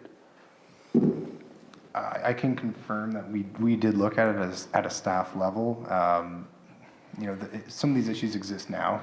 Transport trucks parking there overnight, and we need to get in there for snow clearing operations. We've made the proponent very well aware of those concerns, and we plan to incorporate some language into the site plan agreement to put some notice on title, essentially, that really brings to the forefront that the tenants that will be staying in the hotel, that the property owner be very forthright with advising those tenants that parking is to be provided on the site, and people park on the site, not off site.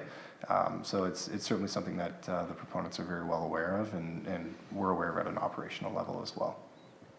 If I may, I'd like to suggest that we be helping them with the issue. So if they're bringing overnight guests during hockey tournaments and that kind of event, they're going to have to park the bus somewhere. And if they don't have the parking spots there, and we have parking available on the SBC grounds, that we should accommodate. We should find some way to help them out with that. I certainly would agree, and I'm sure that especially if there are events or even they're just bringing people to town as well, there would be events that would be at the SPC, but these are also visitors to our town, so make any accommodation that we can. I think that's what everybody's heading for. You have a recommendation before you, unless there are any other. Moved by Deputy Mayor Kaiser, seconded by Councillor Johnson. No further comments or questions? All in favor of the motion? Motion is carried. Thank you. 12.8, Richmond Village, Stage 5, final certificate. Thank Go you, ahead, Worship. Much like at the last meeting where we assumed Phase 6 of the Westbridge Estate subdivision, this is the exact same thing for Stage 5, which is the final stage for the Richmond Village subdivision. So this is really the portion of Richmond Park Drive north of the intersection with Beverly Street. So where the apartment building on Richmond Park Drive fronts, there are 2 additional blocks for apartment development in the future there. So what we would be assuming are the works within the subdivision from that intersection to the northerly limit. The works have been completed, inspected, the maintenance period is now up, and this is the sort of the final item to fully assume the works and assume the road as a public road. Questions or comments from council? Go ahead, Councillor Pennell. Staff recommendation moved by Councillor Pennell, seconded by Councillor Johnson. There are no further comments or questions. All in favor of the motion? Motion is carried. Thank you. 12.9, growth and expansion, PLZ ACO 2022-062, 78 Mill Street. Michael. Thank you, Worship. I would like to point out under item 13.1, the actual bylaw itself, a note was sent to council that we're looking to make a very small amendment to the figures within the bylaw itself. The site-specific bylaw notes some very precise numbers around lot area. We're looking to round those down to 400 square meters and 200 square meters per dwelling unit. Unfortunately, it didn't seem to get updated on the agenda, so I just wanted to point that out, and hopefully we can include some language in the resolution if council is comfortable passing approval this evening, that those small tweaks be made to those lot areas. We really don't want to be too overly restrictive from a surveying standpoint. I mean, staff took the numbers from the proponent's planning matrix to show exactly what those lot areas are going to be. But it's, there could be an instance where, the lot line needs to shift very slightly. So just giving a little bit of wiggle room is what we're proposing there. We do have the proponent's planner in the room this evening. If there are any questions, I believe we dealt with most of the technical content at the public meeting, but if there are any further questions of council, I would certainly be open to addressing those, and would like to point out that we have not received any further comment or questions from the public beyond the public meeting. Okay, council, questions of Michael? Just want to make sure that when I do go to do the bylaw that I've captured any of the changes that'll be in there, and that for that one I'm looking at 13.3. Am I right? 13.3, yes, sir. Yeah, I just want to make sure that I've got the wording proper for it. Okay, great, thank you. Council, your wishes here. Staff recommendation, Deputy Mayor Kaiser, Councillor Norrie.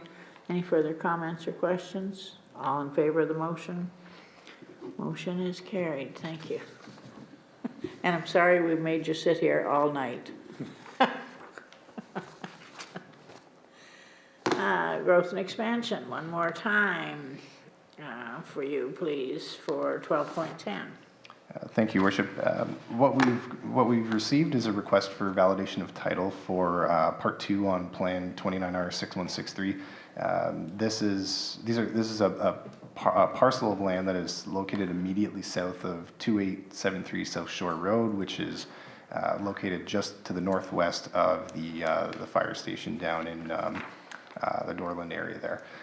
What has happened is it appears on title dating back to the first, creation of this actual parcel was that the land was not properly conveyed with consent.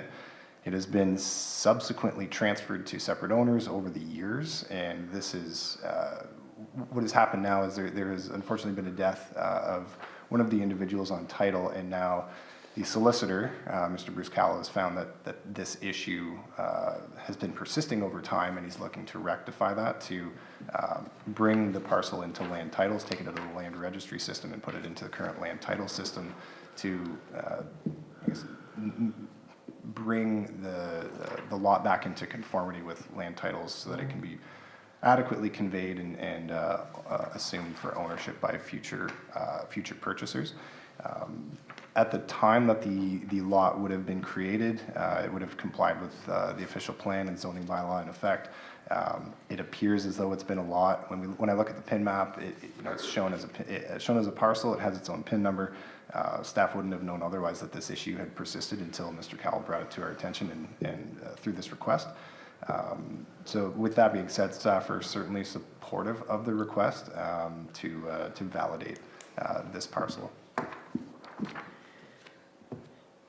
Councillor McCormick, staff recommendation? Yes, please. Seconded by Councillor Johnson.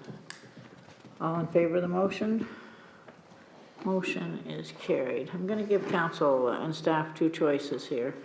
Normally by now I'm being asked for a break. We can do the bylaws and then go for a break, or we can break after the bylaws.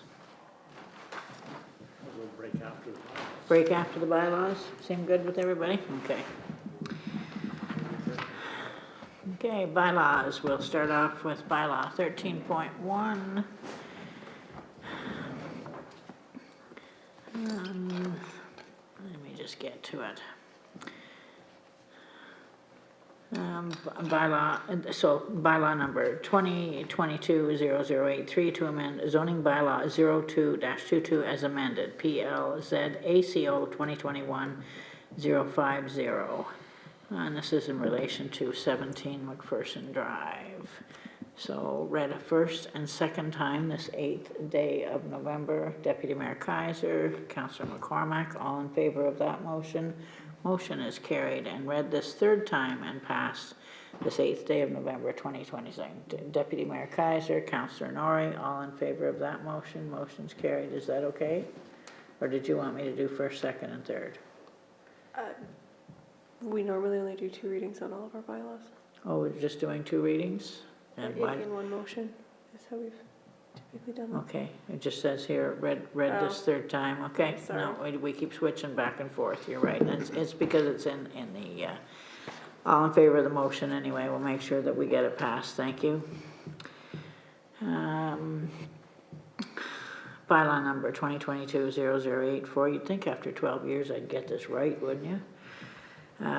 Road assumption, Richmond Park Drive, 29M-6.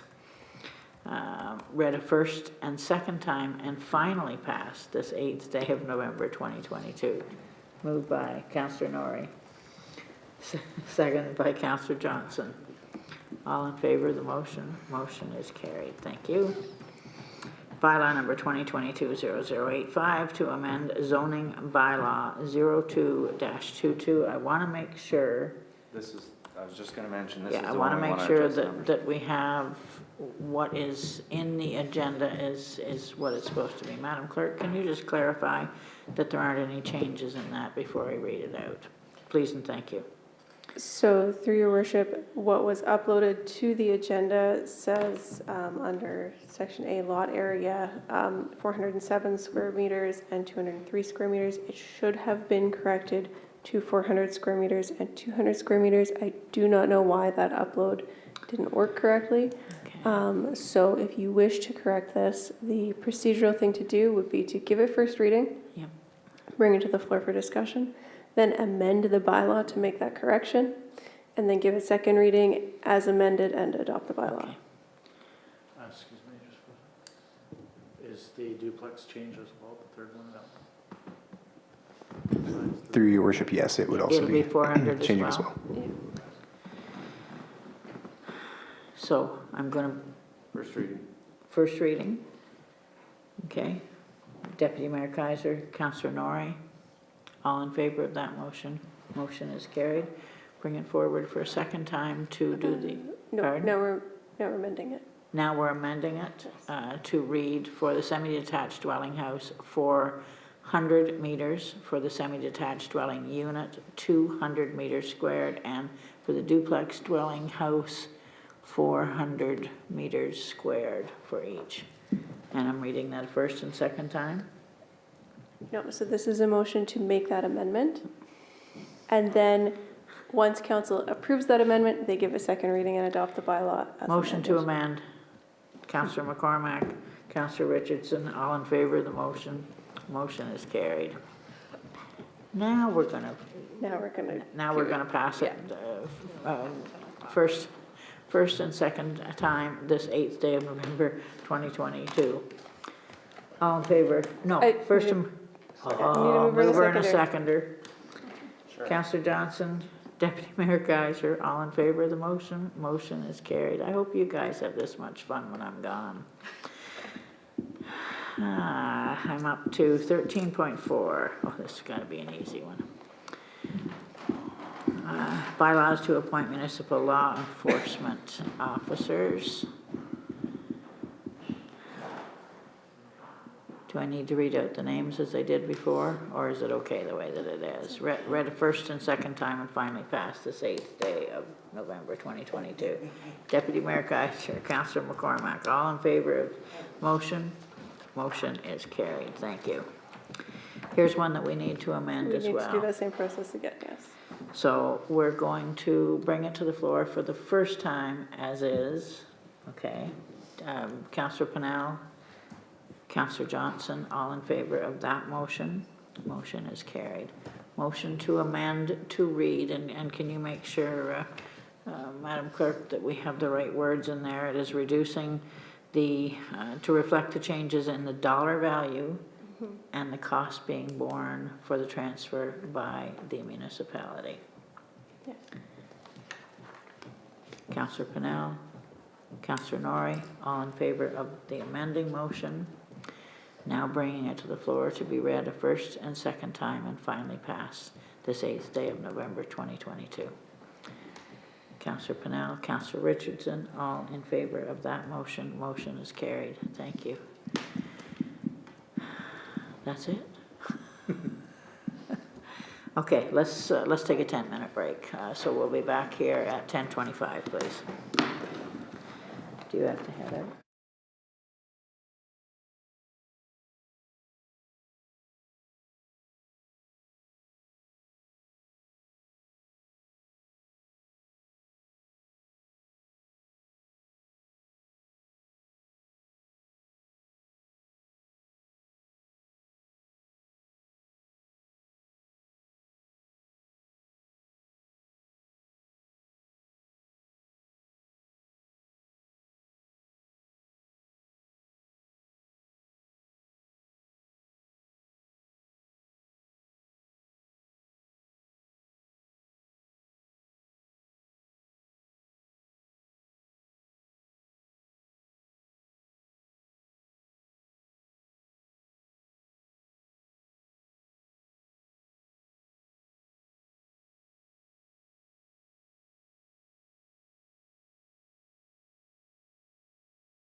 Okay, we're back live again after a bit of a break. Up to number 14, a new business. Councillor Norrie. I'll be really quick. As I've spoken to the new council and this council, March of 2020, I bought a cruise, and I have to take it by the end of this year. So I booked March or December 13th week, not knowing if I get reelected. And now I don't want to miss our first meeting, so I have a motion to move the meeting to the 20th of December, back to the 20th of December 2022. So all new council can attend, please. So your motion is going to be to move? The December 2022 meeting of the first full meeting of the new council from the 13th to the 20th, which is the original date for it. 13th to the 20th, okay. And it's, like, as I said, all council, new council are okay with it. Yep. What about the old ones? As opposed to, yes. The new old. You know what? Yeah, I do. So you're making that motion. I need a seconder, Councillor Richardson, and I need 2/3 approval to do it. All in favor of the motion? Did you vote too? What do you think, John? I'm abstaining. Do you want me to try zooming again, like in Florida? All in favor of the motion? The motion is carried. Thank you. Any other new business? Any notices of motion? Any statements by members? Yes, I'd like to congratulate Councillor Norrie on being the new rep on the Waste Management Committee.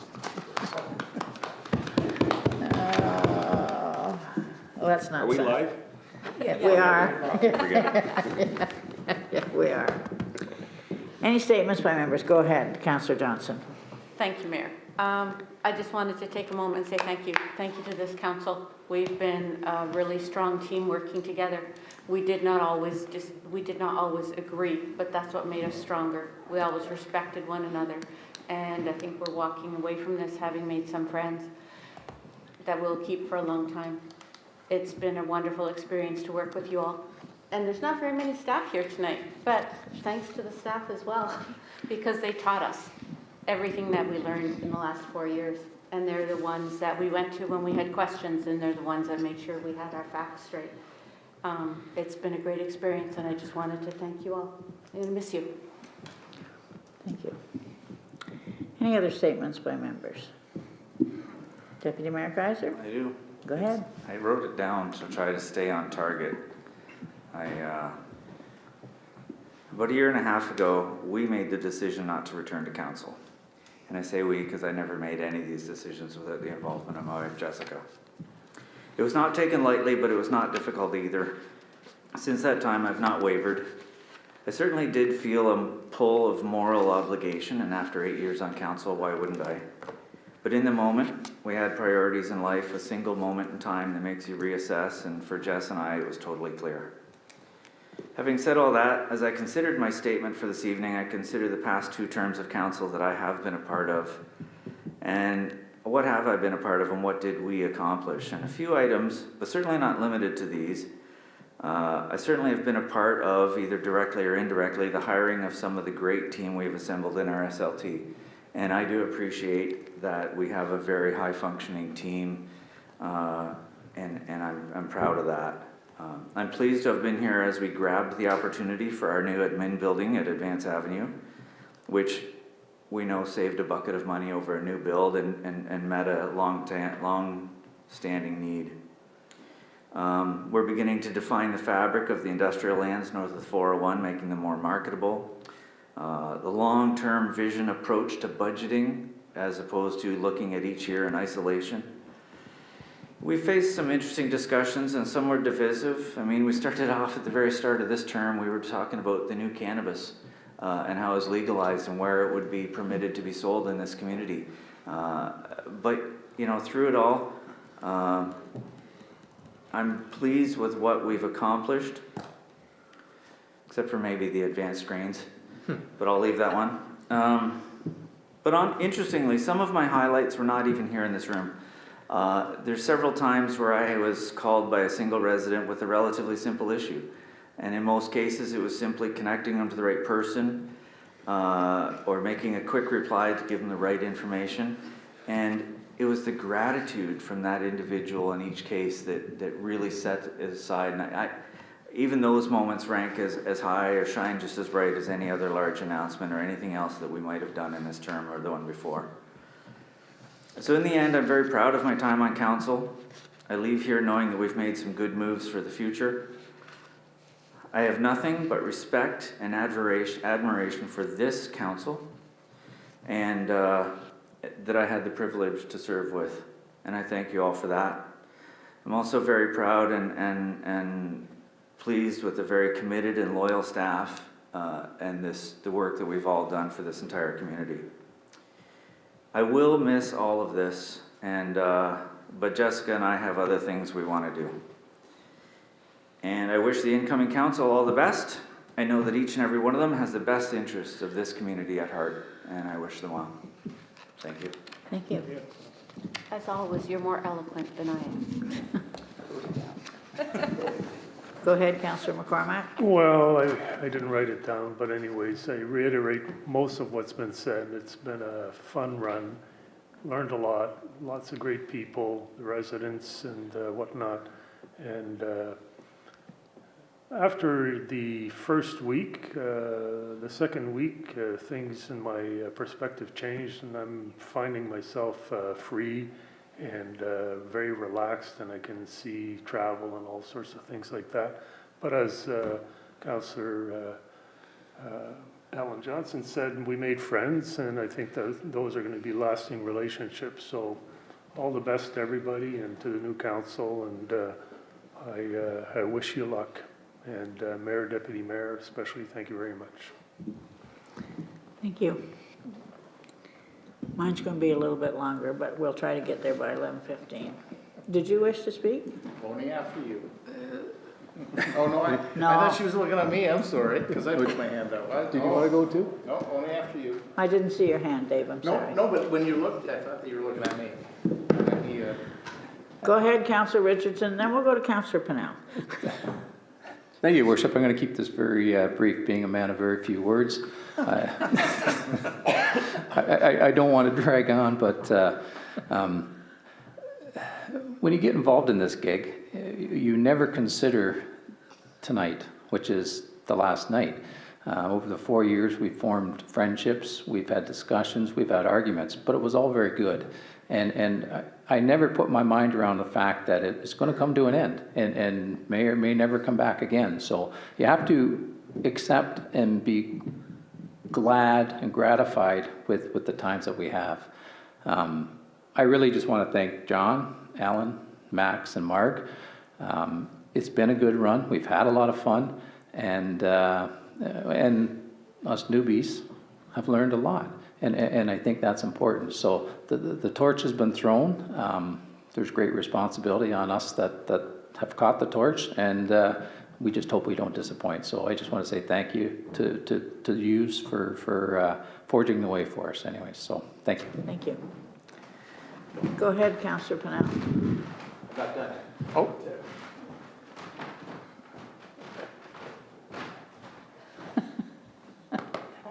Okay. She gets a hug.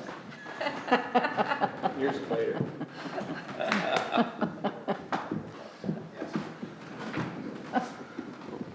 Thanks, Barry. Thanks, Mark. Okay. I didn't punch him when he went past. Huh? Councillor Pennell, and then Councillor Norrie, will you be wishing to speak? I'll let you finish, it's okay. Oh, I'm last. You can be. Go ahead, Councillor Pennell. Thank you, Worship. Myself as well, I'd like to just thank everybody, not only outgoing, but everybody sitting here tonight. You know, we've made some good friendship, and as it's been said before, we put our heads together and we've gotten through this. But I'd like to thank John. I didn't know you before this, but I consider you as a friend now. Thank you very much. Ellen, the first time I had dealings with you was on the CDAC committee, and I thought that you were going somewhere. Long time ago. Yeah, a long time ago, and you did, and I really appreciate sitting here with you, and again, some friendship, and it's been great. Max Kaiser, It's been, I'm appreciative that in 2014, you squashed me like a bug in the election. Because that made me go back and learn the corporation from the inside out and see where I failed and what I needed to do to be elected in 2018. And I sure appreciate that. We got a friendship out of it too. I said to Max, I'd rather sit with him than run against him, and it's turned out to be true. So, and I thank you for everything. Mark, I've known you for a while, and really appreciate everything you did. There's been some up and down times. We don't always necessarily agree. Always love to see the eye from you and to keep me in line. So I really appreciate everything you've done here, and I wish you well going forward. So, Thank you. Thank you. Councillor Norrie. Not much more to be said, but thank you. Thank you to staff for putting up with us and teaching us in the beginning and then putting us up with it now. I'm made, as everybody said, good friends, that long-lasting friends, and I look forward to working with the new council. And thank the citizens. A lot of cooperation from them and appreciation. So just a thank you and looking forward to moving forward. That's it. Got everybody? Okay, I will be quick. We may not make last call, but it'll be close. I've started this over about 3 times or more. I've had the honor of being on council for 12 years. A last-minute decision led me to run for council, followed by engagement and interest to run for deputy and finally mayor, humbled to be elected each time. At county level, I was again honored to be elected by my peers to serve as warden, and at this point, past warden, filling the spot again until the next warden is sworn in. In a word, I have enjoyed each and every bit of it.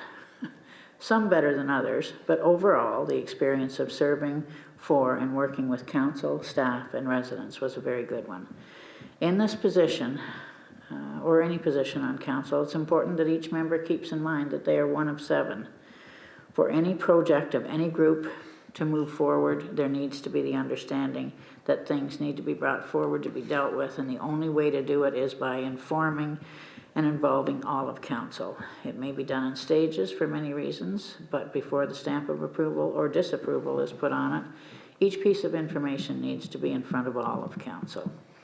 This session of council has been a very complicated one, a full turnover of the horseshoe with only 2 returning members, fresh eyes, fresh thoughts. Communicative, serving residents well, asking questions instead of bullying through. Staff changes, new eyes and ideas, and that will be helpful to the new council to follow through on the strategic plan. COVID needs to be mentioned. Although we as a municipality fared well, it caused some overreaction and underreaction as we struggled to look after both the health and welfare, financial and otherwise, of all concerned. It took our communication to the limit. An upside of council to COVID? Yeah, there was an upside. We were forced into more open and honest and informative conversations and communications with our partners. Before COVID, we simply read the reports and wrote the checks to cover their activities. I speak to this on a couple of levels. That I was warden when it hit and the state of emergency was declared. The weekly updates and meetings and information exchanges were one of the reasons that we being the community, made it through. Not without bumps along the way, but we did make it through. Not everyone on or off council agreed with the methodology of operating under a state of emergency, and I hope that council orientation for the new council will include an in-depth section of the hows and the whys. Enough said. Back to where we are tonight. I cannot think of a better way that I could have spent 12 years. The achievements, the people, the engagement, all the things that I will never regret or forget. All of the councils that I have served on and their ups and downsides, perhaps because of the positions I served along the way, but this council by far has been the best working together and separately. Each council member served their residents, all residents, well and shared the information with the rest of us. The report and issue on our website was so good to help that along. You all did a great job and were wonderful to work with. I guess respect is the big word, and no, I have no intention of breaking into song here. But even after the most heated discussions, both in chambers and out, it always came back to the middle. and we pressed on to the next subject. I listened to the provincial and federal politicians chew and rag on each other because that's what their parties do. Please don't let this happen here. Leave the chewing and ragging and just let social media, need the chewing and ragging? Just follow social media if you need a fix on that. Honest, I'm going to close off. A mayor and deputy mayor find their way to work together. Mine was always to make sure that there was a backup in case I was not in a position to attend to the work of the council, also a sounding board. And Max was certainly both of those. I want to thank you, Max, for all your listening and support over these 4 years. And by support, I don't mean agreeing. Lots of times it was the opposite. I want to thank Jessica and his family for letting me have full access to husband and father and fellow farmer when needed. Staff, I've seen a lot of changes over the 12 years, and I would like to state that I have been honored to work with each and every one of you. I believe that this council is leaving the next council with a full complement of good people who are anxious to keep moving the municipality forward. Let them help you do so. Last statement, none of us, absolutely none of us, could do without the support from home and co-workers. The interrupted dinners, the conversations at the grocery store or events, all the while someone is standing by waiting for you to move on. Part of the job, but can't be done without the support of family. Thank you to all of my family for putting up with me for 12 years. You may very well rue the day that I retired again. That's it. Thank you.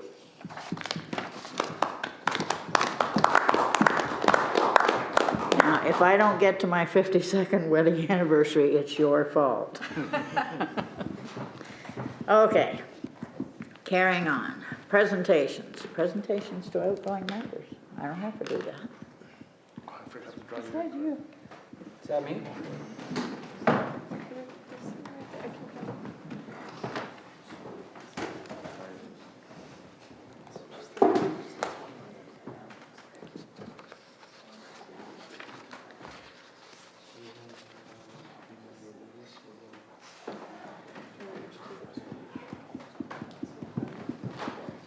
I'll just start. How's that? Sure. Get this going. Councillor Johnson. So just so that everybody's aware, I'm not sure who came up with this idea, but it was a good one. So each departing member of council gets a nicely framed picture of the council with a plaque of their name and their term of service. So that is what is being presented to each member of council. And I guess good idea. I will do this as your chief administrative officer. So thank you very much for your service to the community. Hey, maybe come out in front of the giver chair and Are get. we going to do that? Okay. We're going to go. Go in front of the chairs. I'll just get it out of the way. I'm going to photo bomb. Bench is for, not to sit on, stand in front of.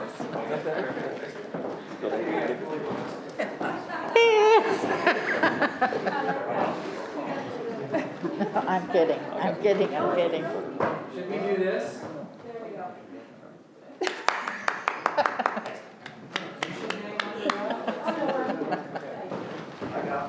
I did photobomb.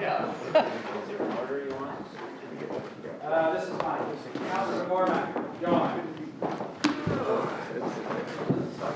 Nice. We all got sworn in like that. I'm looking a little older. Different glass, that's like. I won't Different hair photobomb. color. Yeah.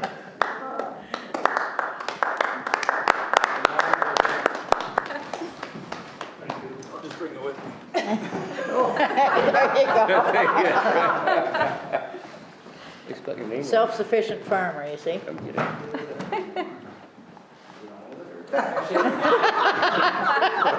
Give it back.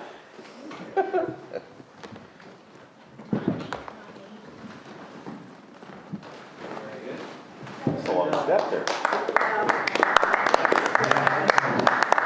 I'll follow the leader here, the demi leader.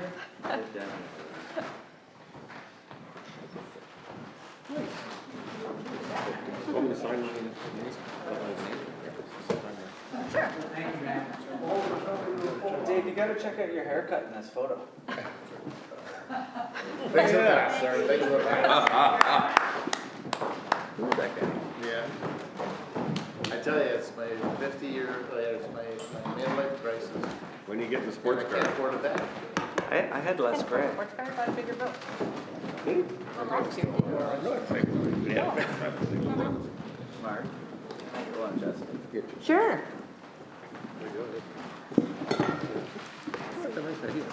Yes, it is. We're still rolling on live camera, and we do need 2 more resolutions passed.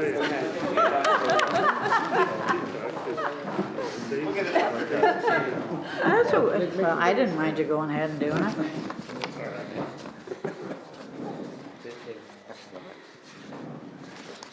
Just gotta get to the end of my agenda.